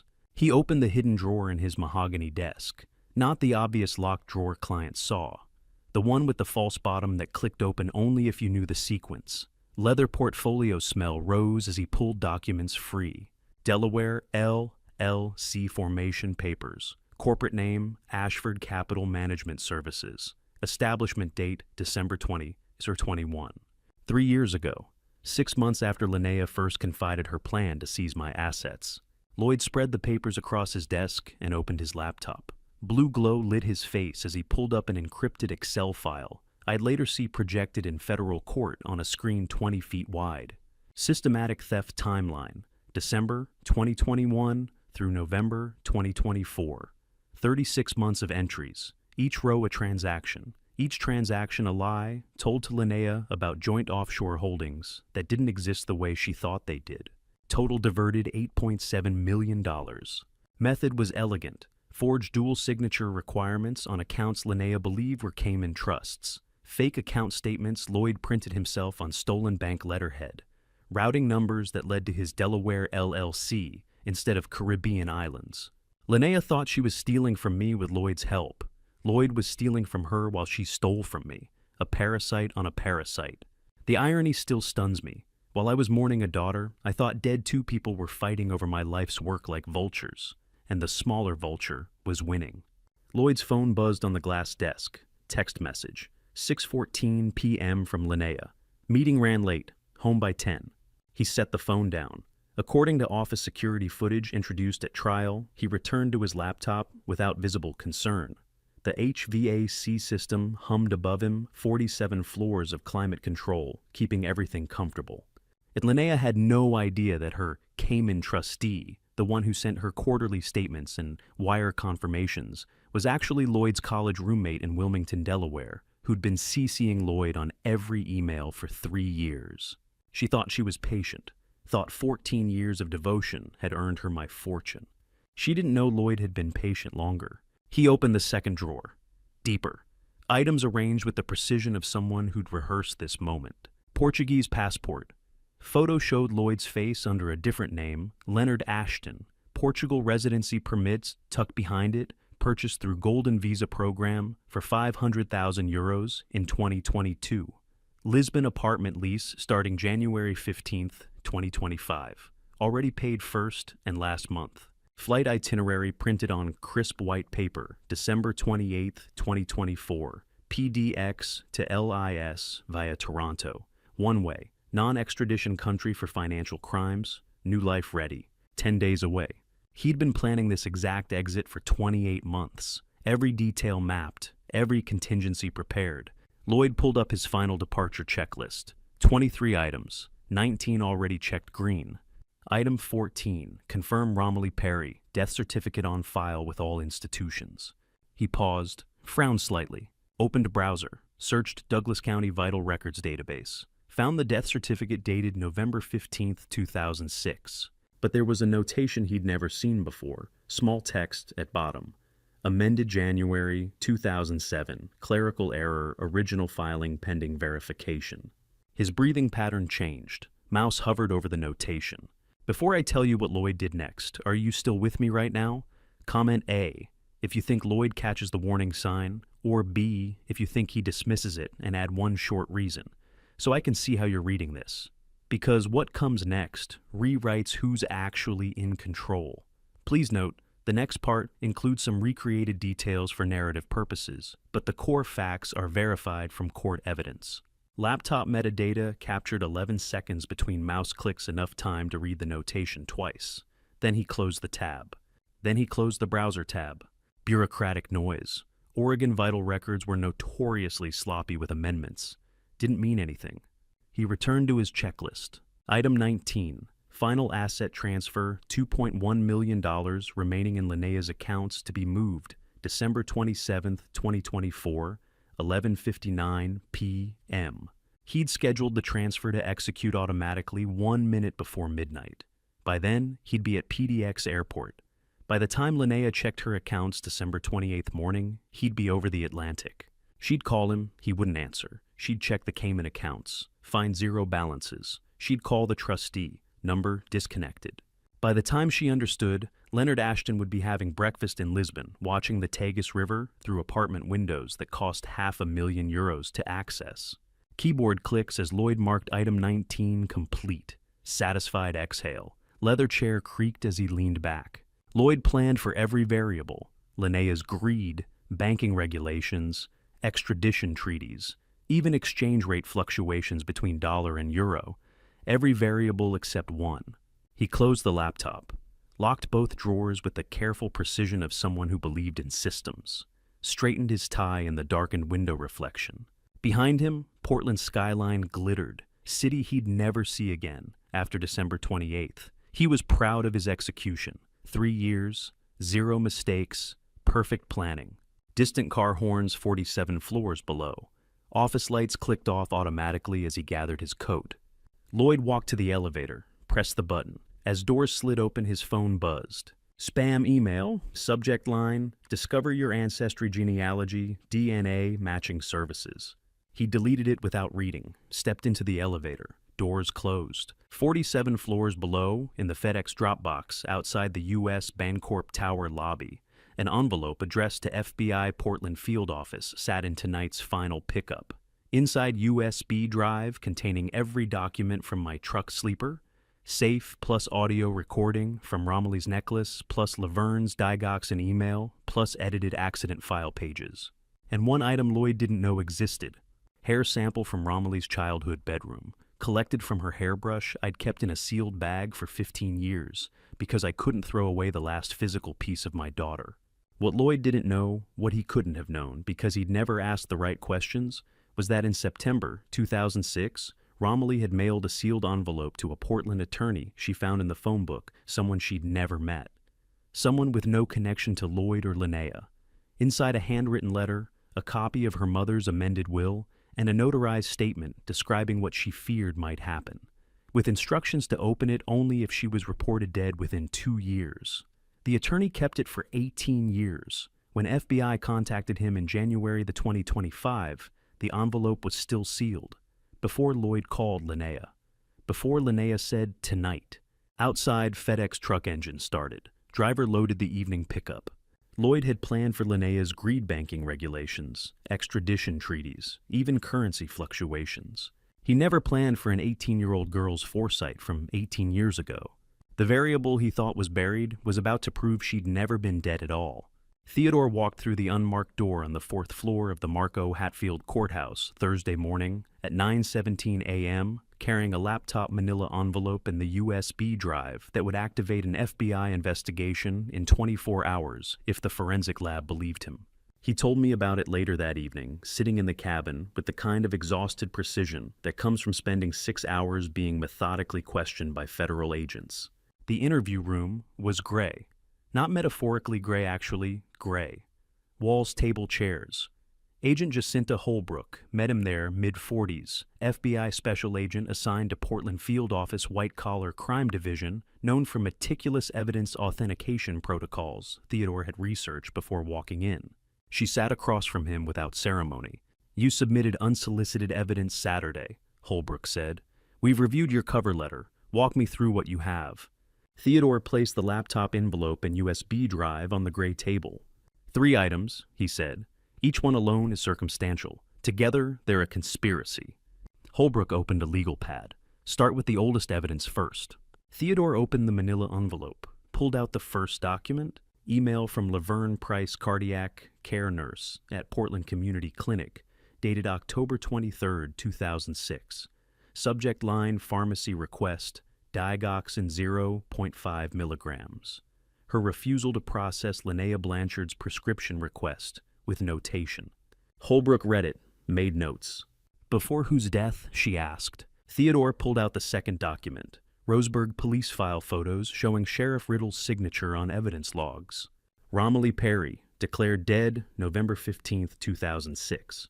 "Declared," Holbrook repeated, "not confirmed." She's alive," Theodore said. "That's why I'm here." Holbrook set down her pen. "Show me the third item." Theodore opened the laptop, loaded the audio file. 47 minutes, metadata visible on screen, showing recording date November 14, 2006. This is a recording Romilly Perry made herself the night before she disappeared. It's 47 minutes long. You need to hear the first 8 minutes. Holbrook put on headphones. Theodore watched her face as she listened. Her expression didn't change for the first 3 minutes. Professional neutrality. FBI training. Then she reached the phone call. Lloyd's voice, Linnea's voice. The word, tonight. Holbrook's eyes narrowed. She listened for another 5 minutes, then paused the playback and removed the headphones. Where did this recording come from? The SD card module hidden in a necklace Romilly Perry wore in 2006. She recorded it herself the night she disappeared. 18-year-old girl who suspected something was wrong and built her own evidence collection device. Chain of custody, Holbrook asked. Who handled this between 2006 and now? Theodore had prepared for this question. The device stayed sealed in Raymond Perry's truck safe from November 2006 until 3 weeks ago. No intermediate handlers. Romilly hid it. Raymond found it. Nobody else touched it. Holbrook made more notes. That's extraordinarily clean chain of custody for 18-year-old evidence. Romilly planned for someone to find it, Theodore said quietly. She just didn't know it would take 18 years. She didn't know her father would spend nearly 2 decades thinking she was dead. Didn't know the necklace would sit in a truck safe collecting dust while the people who tried to kill her lived free. Didn't know her own foresight at 18 would outlast every lie they told about her. Holbrook reviewed her notes. Federal Rules of Evidence 901 requires authentication before this is admissible. Our forensic lab will verify audio authenticity, metadata, integrity email headers. How long? Theodore asked. 24 hours for priority review. If your evidence authenticates, we request arrest warrants by Friday evening. Theodore leaned forward. Lloyd Ashford flies to Lisbon December 28th, Portugal, non-extradition country for financial crimes. You have 4 days. We're aware, Holbrook said. That's why this is priority review. 4 days between evidence verification and escape. 24 hours for forensics. 72 hours for Lloyd to realize the net was closing and run early. The window was razor thin. Theodore left FBI headquarters at 3:47 p.m., called me from his truck. They're moving, he said. 24 hours, Friday evening at latest. Good, I said. I need you to meet me at U.S. Bank downtown. There's something I need to check. I'd been thinking about it since Wednesday. Something my first wife said 3 months before she died. Something about protecting Romilly no matter what happened. Leland met me at the bank at 2:18 p.m. Private safe room, 4th floor. The kind of room where families keep documents they hope never matter. I had the key from my first wife's effects. Small brass key I'd carried for 17 years without knowing what it opened. The safe deposit box attendant verified my signature and left us alone. The box was small, metal, cold to the touch when I pulled it from the vault slot. Inside, one sealed envelope. Wax seal still intact. My first wife's handwriting on the front, last will and testament confidential, open only in presence of attorney. I looked at Leland. He nodded. I broke the seal, sound of wax cracking. Inside legal weight paper, notarized 2007, 3 months after her diagnosis. Leland read it aloud because my hands were shaking too much to hold the pages steady. Last will and testament under Oregon Revised Statutes 112.385. Real property at 484 7S. E. Hawthorne Boulevard and Perry Freight Depot land are sole inheritance from testator's family estate, not marital property. In the event Romilly Perry disappears, becomes incapacitated, or identity becomes unverifiable within 20 years of this document's execution, entire estate transfers to National Children's Welfare Foundation, Portland, Oregon. Any transfer executed without Romilly Perry's verified signature is void under ORS 112.235. Leland set the pages down. This clause means Linnea can't touch the core assets, he said, ever. Even if she destroyed every copy this original will, overrides anything she filed. Your first wife built a legal fortress you never saw. I stared at the notary seal. July 2007. My first wife died. October 2007. She had 3 months between diagnosis and death. 3 months to realize someone was targeting our family. 3 months to build protection I wouldn't discover for 17 years. How did she know? What did she see in those 3 months that made her write disappears instead of dies? What made her anticipate that Romilly's identity might become unverifiable? My wife didn't tell me about this clause. She knew before she died someone was targeting us. She saw it coming and built a trap they never knew existed. I held the will and thought about timelines. 20-year protection clause, written 2007, expires 2027. Romilly disappeared 2006, came back 2024, 18 years. 2 years inside the window. 2 years before my first wife's legal fortress would have dissolved and left everything vulnerable. She knew, somehow she knew. I arranged the pens on the conference table in perfect parallel lines, checked my watch 9:07 a.m., and waited for my wife and her lawyer to walk into the trap I'd spent 18 years preparing. My first wife knew someone was targeting our family. She built the legal fortress before she died, 3 months between diagnosis and death, and she used every day to protect Romilly from people I still trusted. Now I was just closing the gate. 2 document stacks sat in front of me on the Perry Freight conference room oak table, one with National Children's Welfare Foundation letterhead, one blank stack Linnea expected me to sign. Outside the window, Portland December rain, gray light washing everything clean. I was calm for the first time in 3 weeks. Theodore called Friday night. FBI verified everything. Audio authenticated. Metadata confirmed recording date. Laverne's email headers matched archive server logs. Chain of custody documentation accepted under federal rules of evidence. 24 hours later this meeting. Linnea asked for it 3 days ago, said it was time to finalize the transfer. She had no idea what I was finalizing. The conference room door opened at 9:12 a.m. Linnea entered first, wool coat, charcoal gray, leather portfolio under her arm. Professional. Lloyd followed, carrying briefcase, maintaining professional distance. She didn't greet me as her husband, nodded like a business associate. Lloyd set his briefcase on the table, click of metal latches opening. Raymond, Linnea said, "Thank you for agreeing to meet." "Not Ray, not Honey, Raymond." "Mr. Perry," Lloyd added. "I've prepared the finalized transfer documents per our previous discussions." "I appreciate you both coming," I said. "Please sit." Linnea sat across from me, not beside me. Across. Lloyd sat adjacent, opened his briefcase, pulled out manila folders arranged in careful order. I noticed the choreography. Linnea's posture was negotiator, not grieving wife. Lloyd's distance was attorney-client professional, not family friend, who'd held my infant daughter at her christening. Lloyd slid a document toward me. Power of attorney, dated November 2024, Linnea's signature, notarized. This power of attorney grants Mrs. Perry full authority over estate assets, pending probate resolution, Lloyd said. I looked at the signature, Linnea's handwriting, practiced, confident. Probate for whom? I asked. Linnea's tone was patient, carefully modulated. For Romilly, the court declared her legally deceased in 2007. The estate should transfer accordingly. She said Romilly's name the way you'd say inventory item, legal obstacle, asset classification. Not my daughter, not the girl she'd promised my dying first wife she'd love like her own. Just a state component requiring resolution. I studied Linnea across the table. For 18 years I thought she was grieving Romilly too, thought we shared that loss, thought the silence between us was mutual mourning. Now I saw it clearly. She never mentions Romilly's name with affection, only as procedural matter. She's not widow mourning stepdaughter, she's investor collecting asset. She was wearing the pearl necklace I gave her on our 5th anniversary. Same neck that leaned over my first wife's hospital bed and promised devotion. Same voice that said, "I'll take care of them both, I promise." I loved a woman who never existed. Raymond, Linnea said. "Did you have questions about the transfer language?" "I'm following," I said. "Please continue."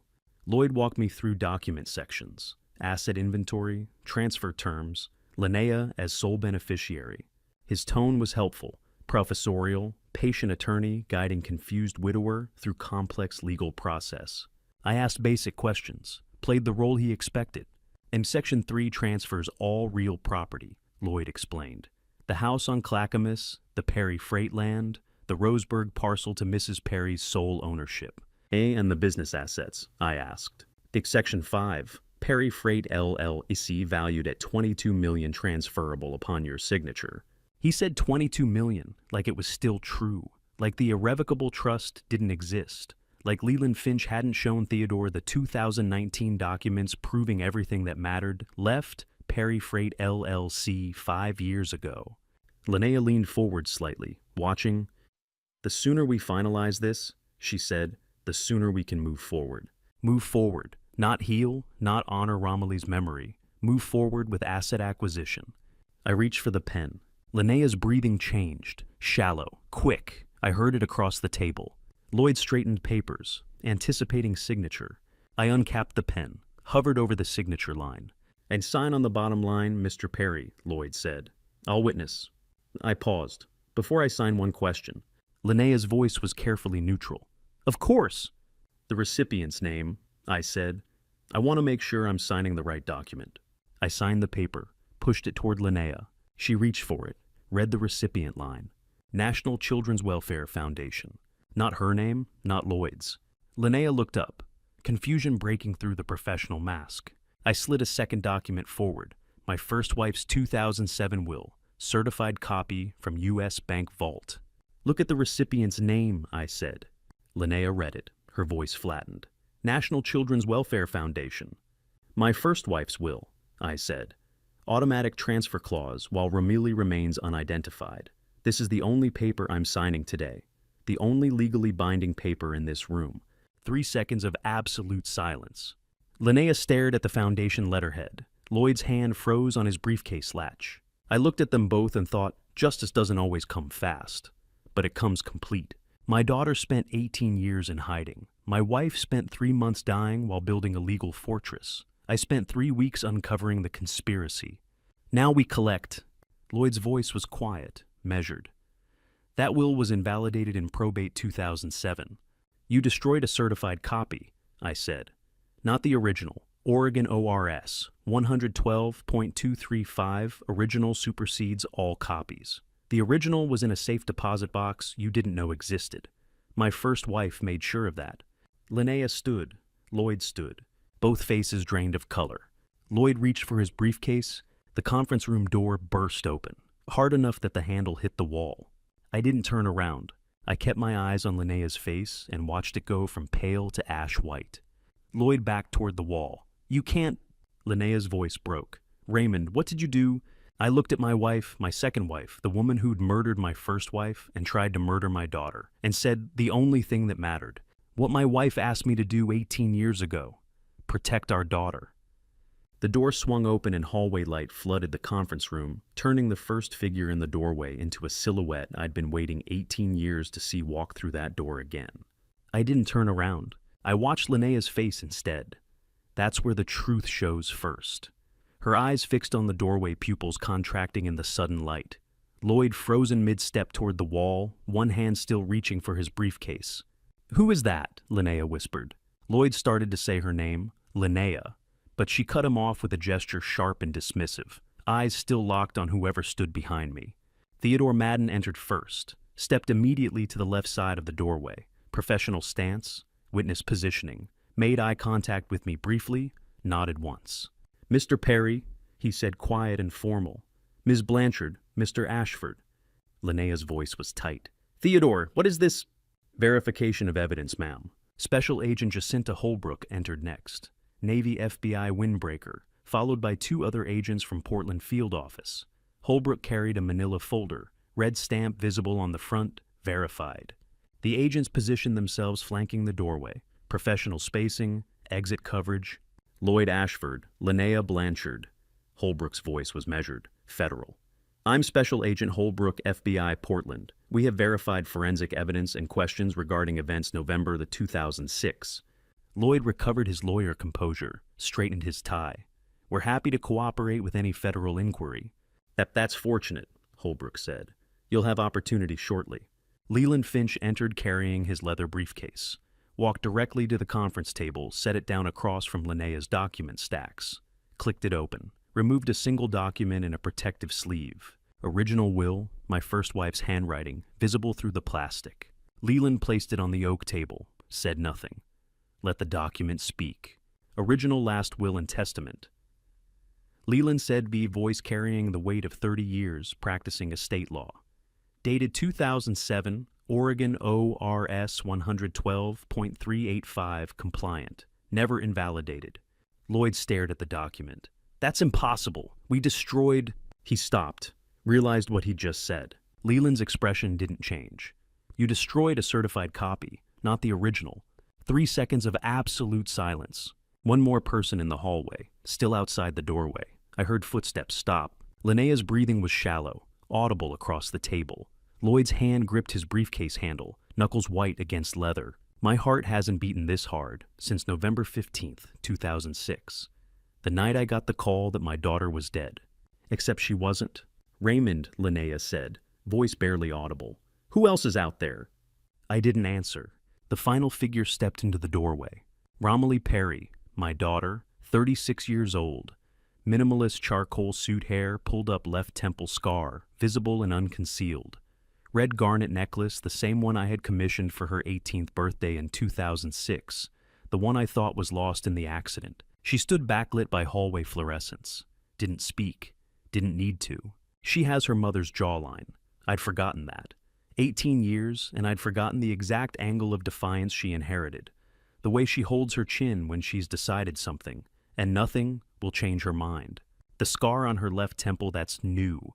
That's from the night they tried to kill her. Faint white line running from hairline to eyebrow. She's not hiding it. Wearing it like evidence. Linnea stared, then made a sound half-whisper, half-choked gasp. It can't be. You're dead. Romilly stepped forward, walked past Theodore, past the FBI agents, past Leland. Stopped in the conference room center, 3 feet from me, 5 feet from Linnea. Said nothing. Presence spoke louder. Linnea backed toward the wall. You died in Roseburg, Douglas County death certificate. Laverne Riddle signed A. Ortstays and Woburg Capot. Laverne Riddle tried to kill me, Romilly said. First words, quiet and clear. The voice I heard 3 weeks ago in the Clackamas cabin.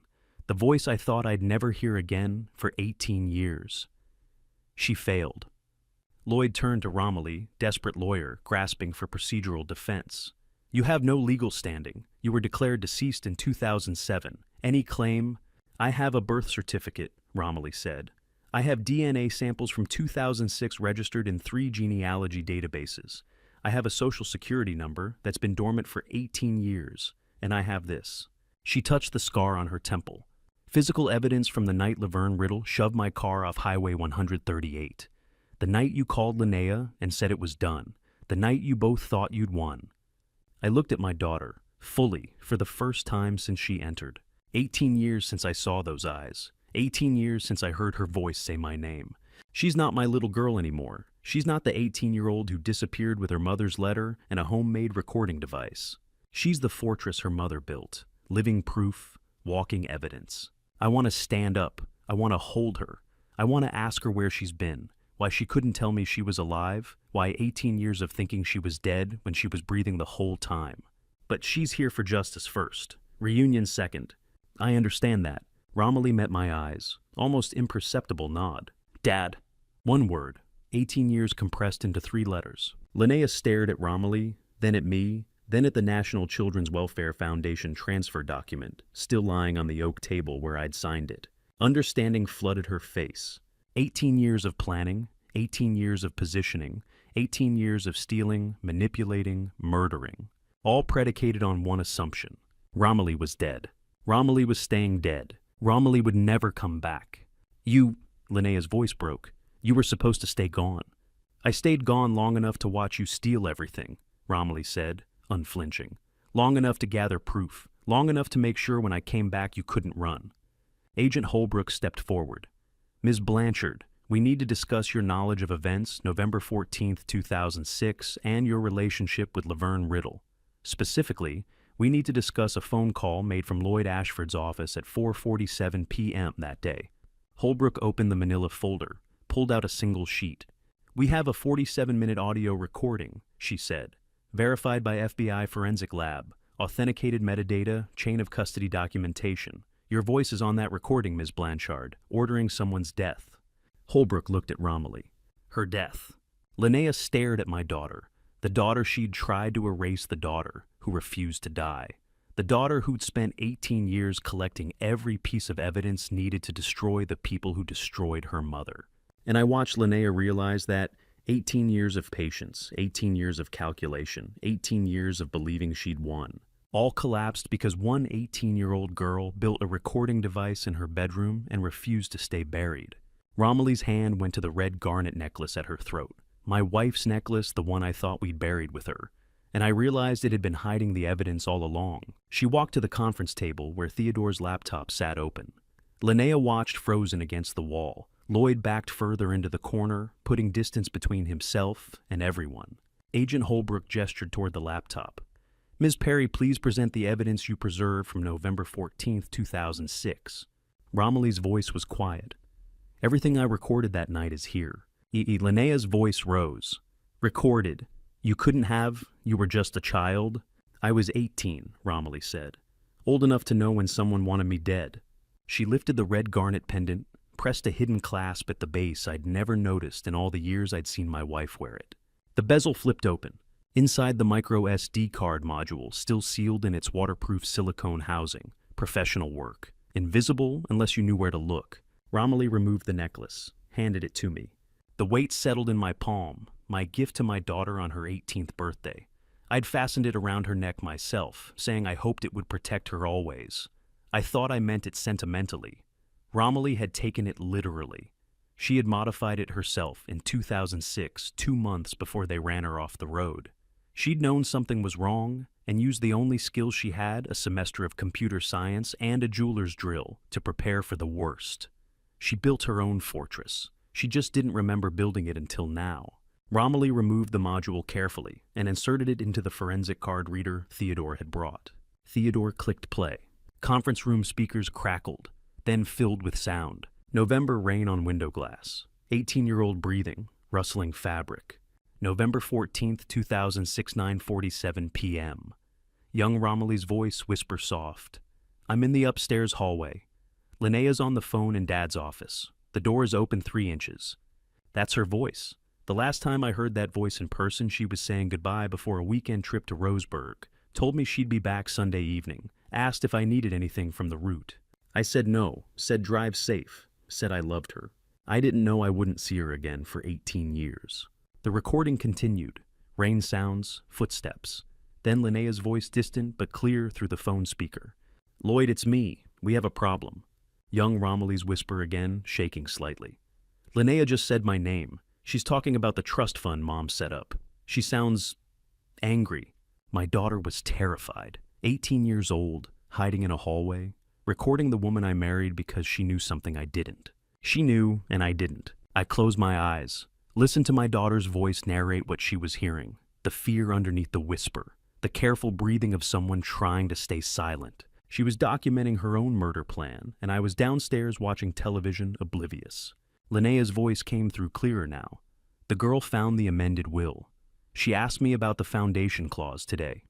Asked why her mother would transfer everything to charity if Romilly disappeared. Pause on the recording. Then the line that changed everything. She knows too much, Lloyd. Handle it tonight. Everything should have been mine. Lloyd's voice responded. Professional, clinical. The Roseburg route, Highway 138, has that curve past Mile. Post 14, Bo da Barin Anindabine. Make it look like an accident, Linnea said. Present-day Linnea stood abruptly. That recording is fake, fabricated, inadmissible. FBI Forensic Lab verified audio authenticity, Friday, Agent Holbrook said. Metadata confirms November 14th, 2006 recording date. Voice analysis matches both subjects with 97% certainty. Federal Rules of Evidence 901 authenticated. Theodore clicked to the next file on the laptop. Orville Weaver's notarized testimony. Treating Jane Doe, November 15th, 2006. Temple wound consistent with vehicular assault. Patient refused hospital transfer, paid cash, disappeared after treatment. Next file, Laverne Riddle's email to Linnea. Subject line, digoxin consultation. Body text, discussing therapeutic versus toxic levels. Dated November 2006. Chain complete. Oregon Revised Statute 432.993. Leland Finch said quietly, felony falsification of vital records. Laverne Riddle's email establishes conspiracy. Lloyd's voice was desperate. I want immunity. I'll testify. This was all Linnea's plan. I was just following instructions. Agent Holbrook removed 2 arrest warrants from her manila folder, placed them on the conference table. Linnea Blanchard Lloyd Ashford, arrest warrants issued by U.S. District Court District of Oregon. Charges include conspiracy to commit murder, a federal charge under 18 U.S.C. 1117 applicable because the conspiracy crossed state lines between Oregon and Washington, along with wire fraud and falsification of federal documents under 18 U.S.C. 1001. Lloyd turned to Linnea. You said she'd never come back. You said the death certificate was permanent. As it became Midland Stainham works. Linnea screamed at him. You drove the car. You're the one who tried to kill her. It's her. Lloyd lunged toward Linnea. She masterminded everything. Linnea lunged back. Nails raked Lloyd's face. They grappled in front of the FBI agent's professional veneer, shattered. 18 years of alliance. 18 years of conspiracy. Collapsing into animal desperation. You promised me half, Lloyd shouted, hands on Linnea's shoulders. Then I found your Delaware accounts you were stealing from me, too. Linnea's voice broke. Everyone takes from me Raymond's first wife, that girl. Everyone. Agent Holbrook signaled. 2 agents stepped forward with handcuffs. Separate and secure them. The agents pulled Lloyd and Linnea apart, handcuffed them separately, read Miranda rights in calm procedural voices. I watched from my conference table seat. Hadn't moved since the door burst open. Hadn't stood. Hadn't spoken. Just watched justice arrive, according to due process. Romilly stood beside me, hand resting on my shoulder. My first wife built the fortress. My daughter survived 18 years in hiding. Theodore gathered the evidence. FBI delivered the warrants. I just had to wait. Wait for the systems to work. Wait for truth to surface. Wait for the people who destroyed my family to destroy each other. Agent Holbrook looked across the conference room at me, nodded slightly. No words needed. Justice delivered. Mr. Perry, she said, we'll need your formal statement this afternoon, but for now, justice according to due process. FBI agents escorted Lloyd and Linnea toward the door, both still shouting, both blaming the other, both handcuffed, both arrested. The conference room door closed behind them. Romilly's hand squeezed my shoulder gently. It's over, Dad. I looked up at my daughter, 36 years old, temple scar visible, red garnet necklace back around her throat where it belonged. Alive. The legal victory was complete, the conspiracy exposed, the murderers arrested. But 18 years of separation sat between us, 18 years of questions, 18 years of her living as Jane Doe, while I mourned her as dead. It's over. Except it's not. Now we have to figure out how to be father and daughter again. 3 months after my wife and her lawyer were arrested in my conference room, I sat on a federal courthouse bench beside the daughter I'd mourned for 18 years, and waited to hear how many years they'd spend in prison. January morning light came through tall courthouse windows, cold, clean, nothing like the December rain that had been falling when Theodore walked into FBI headquarters with evidence. Romilly sat to my left, wearing charcoal suit similar to the one she'd worn in the conference room. I had manila folders in my lap, verdicts, plea agreements, sentencing recommendations. December 23rd felt like justice. Today feels like paperwork. That's how the system works. Catharsis first, process after. You don't have to stay for the sentencing, Romilly said quietly. Theodore can handle it. I looked at her. I stayed for 18 years thinking you were dead. I can stay for 90 minutes to watch them sentenced. Theodore Madden approached carrying coffee in a cardboard tray, sat beside me on the wooden bench, set his briefcase between his feet, opened it, removed a summary document. Thought you'd want the timeline reviewed before we go in, he said. I nodded. Theodore opened the document. Legal weight paper, federal court letterhead. December 23rd, arrests at Perry Freight conference room. December 28th, grand jury indictment conspiracy to commit murder, wire fraud, obstruction of justice. Lloyd Ashford never made that Lisbon flight. He was in Multnomah County holding instead. 5 days. Lloyd's perfect escape plan missed by 5 days. How did the trial go? I asked. I didn't attend most of it. Linnea went to trial, Theodore said. Lloyd took a plea deal. Both outcomes are sufficient. Sufficient. That's the word for it. Not satisfying. Not vindicating. Sufficient. Theodore turned pages. Linnea Blanchard convicted January 14th after 8-day trial. Attempted murder of Romilly Perry. Wire fraud, 18 counts, obstruction of justice. Sentence 35. Years federal prison, no parole eligibility restitution, $4.2 million to Perry Estate. Romilly's voice had no emotion in it. How old will she be when she's released? Theodore did the math. 91, if she lives that long. 35 years. Linnea was 56 now. She'd be 91 when she walked free. If she walked free. Federal prison has no parole. Time served is time sentenced. Ari Lloyd Ashford.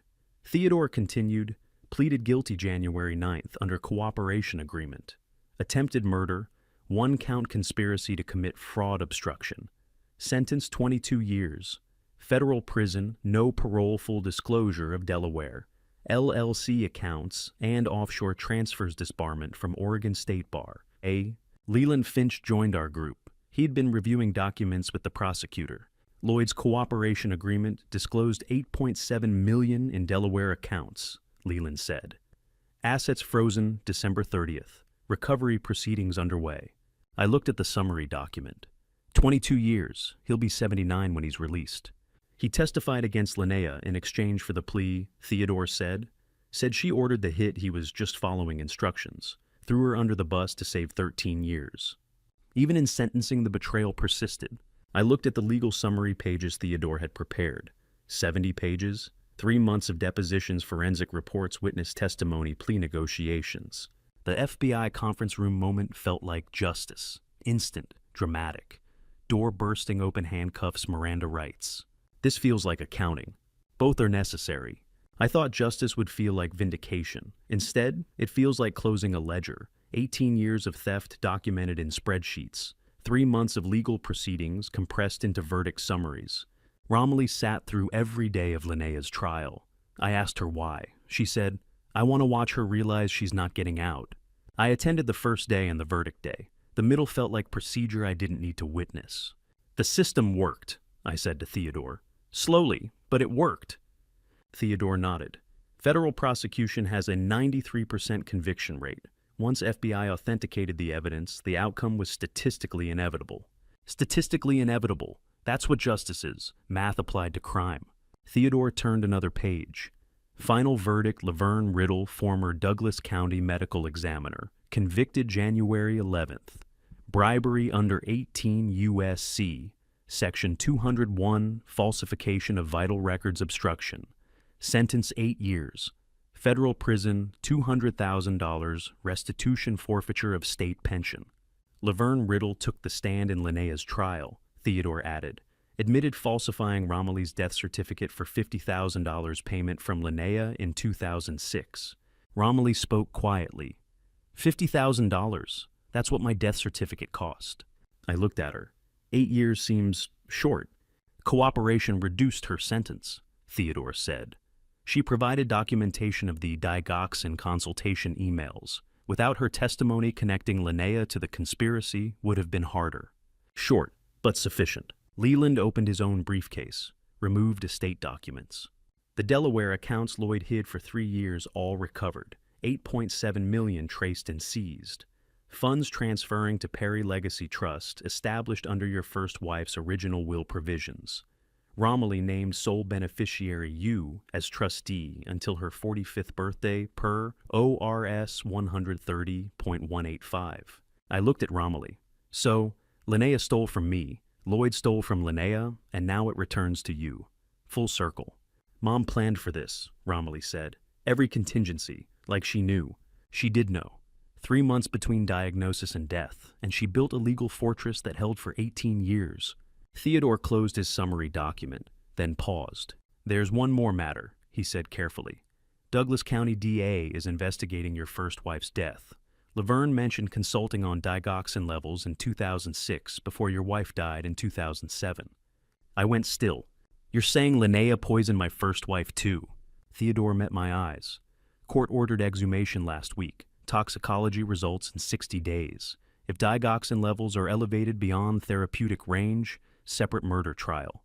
Romilly's hand found mine on the bench. Squeezed. 19 years. If Linnea poisoned my first wife in 2007, she'd been planning this for 19 years, not 18. My first wife didn't just die of cancer. She died of cancer while being poisoned by the woman I trusted to care for her. The courtroom doors opened. Bailiff stepped into the hallway. United States versus Blanchard sentencing hearing. All parties. Romilly started to stand, paused. We can skip the hearing. We already know the sentences. I stood. No, I want to be there when the judge says the number out loud. I want to watch Linnea hear it. We walked toward the courtroom doors. Theodore and Leland followed. I looked at Romilly beside me. My daughter, 36 years old, stranger and family at once. Justice isn't beautiful like movies, I said quietly.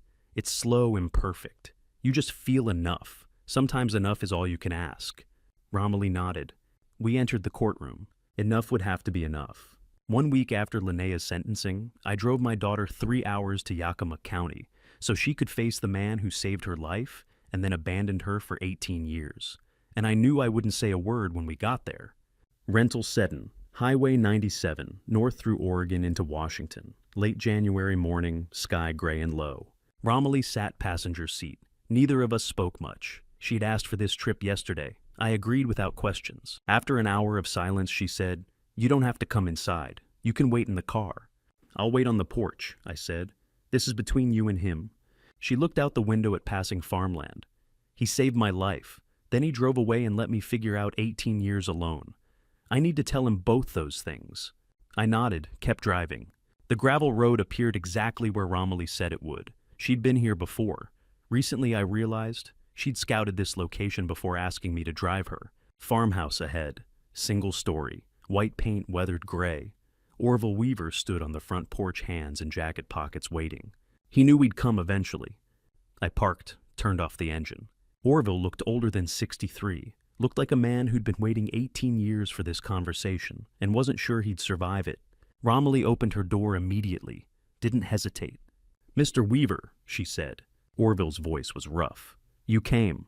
Romilly walked across the gravel yard toward the porch. I stayed by the car, leaned against the hood. Orville didn't move. Watched Romilly approach. She stopped at the bottom of the porch steps, 3 feet from him, looking up. "I remember your face," she said. "You were the first person I saw when I woke up November 15th, 2006. Orville's voice started to break. "I shouldn't have left you. Let me say what I came to say." Silence. Romilly's voice was steady. No accusation, just facts. "You saved me. You treated my head wound, didn't report me. Gave me cash and clothes. You gave an 18-year-old girl bleeding in a wrecked car a chance to survive. You were also scared. You left me alone in a motel room afterward with $200 and no guidance. Both are true. I haven't forgotten the first." Orville stared at her. Couldn't speak. "I was a coward," he whispered. "You were human," Romilly said. "You gave me a chance. That's what I'm thanking you for." I watched from 50 feet away, leaned against the car hood, didn't approach, didn't intervene. Reconciliations belong to 2 people. I learned that from my first wife. Some forgiveness can't be witnessed, only given. Romilly doesn't need me to validate her forgiveness. She spent 18 years learning to survive alone. She knows how to close this herself. Orville was crying now. Sitting on the porch steps, hands covering his face. Romilly stood above him, didn't touch him, just present. My wife would have understood this. Forgiveness doesn't erase harm. It just stops the harm from erasing you. Orville slumped forward, unable to support himself. 18 years of guilt released in one conversation. Romilly sat beside him on the steps, not touching, just near. They talked quietly for 10 minutes. I couldn't hear the words, didn't need to. Conversation ended. Romilly stood, walked back to the car. "We can go now," she said. "You okay?" She opened the passenger door. "I needed to tell him he saved me. Now he knows. That's enough." We drove back to Portland in silence. 2 weeks after the verdict, I stood in the Perry Freight conference room before 12 longtime drivers. Same oak table where I'd trapped Linnea and Lloyd. Same room, different purpose.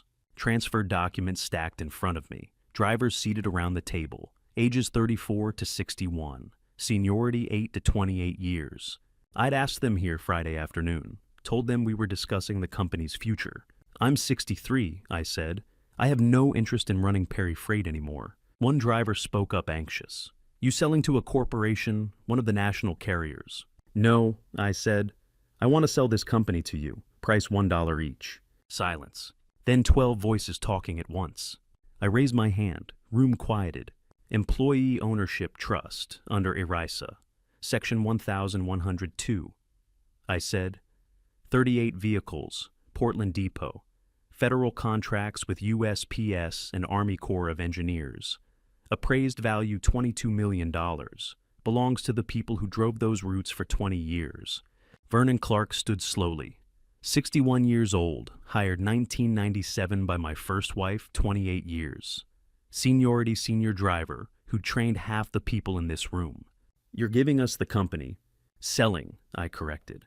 For $12 total. One condition: keep the name Perry Freight. My first wife's family built this. I want it driven by drivers, not managed by desk people. Vernon walked to me, extended his hand, said nothing. Handshake lasted 5 seconds. Other drivers stood one by one. I signed the transfer documents. Leland had prepared them 2 weeks ago when I told him what I wanted to do. Vernon spoke quietly after the handshake. Your wife hired me in '97, said Perry Freight takes care of drivers, not shareholders. We'll keep it that way. I looked around the table. 12 drivers, 28 years average seniority. They knew every route, every depot, every federal contract. They built this more than I did. My first wife hired half of them. She knew what Perry Freight was supposed to be, not a corporation extracting profit, a company that paid drivers well and delivered freight reliably. Driver-owned, driver-operated. That's what she wanted. Perry Freight name continues on Oregon highways, I said to the room. Now belongs to drivers, not desk people. That's right. The drivers signed their portions of the transfer agreement, $1 each, $12 total for a company appraised at $22 million. Leland notarized the signatures, filed the paperwork with Oregon Secretary of State that afternoon. By Monday morning, Perry Freight LLC would be employee-owned under federal ERISA trust provisions. I walked out of that conference room for the last time. Didn't look back. Legal justice delivered. Linnea and Lloyd sentenced. Personal forgiveness given. Romilly and Orville reconciled. Business legacy transferred. Perry Freight employee-owned. 3 months since December 23rd. 3 months since my daughter walked into that conference room alive. One question remained unanswered through all of it. Why did Romilly stay hidden 18 years when she could have contacted me sooner? What was she protecting me from? Or what was she waiting for? I didn't know. But I was about to ask. I kept one truck when I sold Perry Freight to the drivers, the 1994 18-wheeler. I bought the year my first wife died, and 3 weeks after justice was delivered, I loaded it with my daughter's belongings and mine, heading toward a home neither of us had lived in before. Perry Freight Depot. January morning, final boxes stacked in the cab. This truck was excluded from the employee ownership transfer. I'd requested to keep it specifically. First truck I ever bought after my first wife passed. Paid cash. 31 years of Oregon highways logged in this cab. Romilly watched me load the last box. Why this one? Why not sell it with the others? I secured the tie-down. This is the truck I drove the night I thought you died. Seemed right to drive it the day we start over. She nodded. Understood. Romilly climbed into the passenger seat. Small duffel bag at her feet. Everything she owned fit in one bag after 18 years as Jane Doe. I settled into the driver's seat. Worn leather shaped to my body after 3 decades. Engine started with a deep rumble. 987,000 miles, and still running. How many miles on this truck? Romilly asked, looking around the cab. 987,000. Never missed a delivery. She was quiet for a moment. Then, where are we going exactly? I pulled out of the depot. Last time I'd drive away from Perry Freight as owner. Tualatin Valley, I said. Small house. 2 bedrooms, acre of land. Bought it last week. Thought, if you wanted a place to stay while you figure out what's next. Romilly turned to look at me. You bought a house. For both of us, if you want, no pressure. I merged onto Highway 26 westbound. Late January, Oregon. Gray skies, green pines, hints of early spring in the air, despite the chill. Romilly rolled her window down. Wind filled the cab loud and cold. She didn't seem to mind. Let it blow her hair back, eyes half closed. I drove, both hands on the wheel. 10 minutes passed without words. Wind through the open window, engine rumble, road noise. Silence wasn't awkward. It was comfortable. We'd shared more silence than conversation in 3 weeks. That was okay. 18 years apart, we were learning each other again. No rush. Romilly broke the silence. I like this truck. Smells like old work, honest work. They've 31 years of deliveries, I said. Lumber steel freight, never carried anything as important as today. She smiled slightly, looked back out the window at passing pines. I drove and thought about the 15 years after my first wife died. I drove this truck alone, Portland to Bend, Seattle to Sacramento, Eugene to Spokane, never thinking about destination, only distance. Deliveries were excuses, movement was the goal, destination was just the reason to keep the wheels turning. After my first wife died, I drove to drive. Didn't matter where. Stopping meant feeling. Arriving meant acknowledging I had nowhere I wanted to be. Then Romilly disappeared, and I kept driving, because if I stopped moving, the grief would catch up. 18 years, Portland to everywhere, never caring where I ended up. Today I cared where we were going. That was new. I glanced at Romilly. The red garnet necklace was visible above her coat collar, same one I had commissioned for her 18th birthday, same one that held 18 years of evidence. She noticed my look, touched the pendant. "Your mother told me why she chose red garnet for that necklace," I said quietly. "Wanna know?" Romilly looked at me. "She gave this to me on my 16th birthday. Never explained the stone. She said red garnet is the color of someone who knows how to return home. She wanted you to have something that always reminds you home is still there, even if you can't see it." Romilly held the pendant, silent for 30 seconds, looked out the window at passing pines. When she spoke, her voice was quiet. "I wore this every day, 18 years. Couldn't explain why I never took it off, even when I had nothing else from before. Your mother knew you'd need to find your way back." Romilly's voice was barely audible over the wind. She knew I'd get lost, and she left me a map. I took the Tualatin Valley exit. Truck slowed. 15 years of deliveries alone. Destination never mattered. Only movement, only escape. Today someone sat in the passenger seat, window down, red garnet necklace visible against her coat, wind in her hair. Destination mattered because arrival meant something now. I wasn't driving away from grief anymore.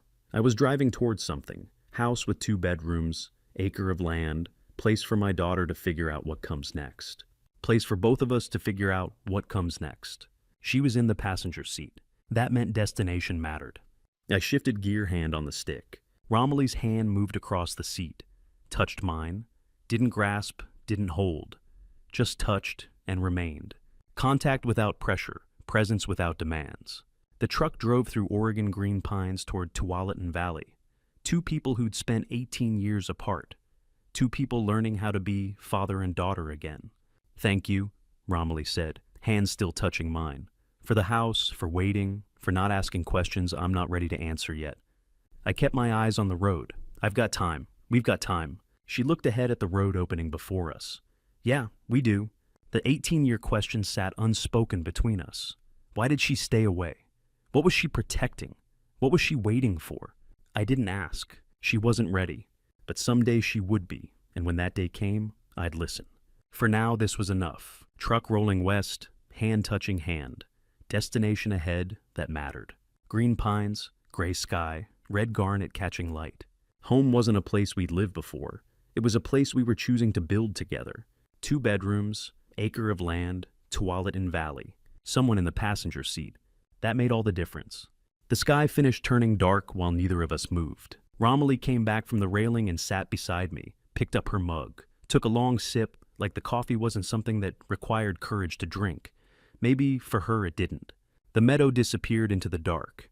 Only the mountain silhouettes remained cut against a sky still holding the last purple edge of light. I'd driven past mountains my whole adult life. Portland to Bend, Bend to Medford. Thousands of passes, thousands of ridgelines in the windshield. Never once stopped long enough to watch one go dark. Yeah, I was watching one go dark now. "I owe you something," I said. Romilly looked at me sideways. "I never came looking hard enough," I said. "I hired investigators, filed reports, paid for 2 searches, but I stopped. 2010. I told myself you were gone.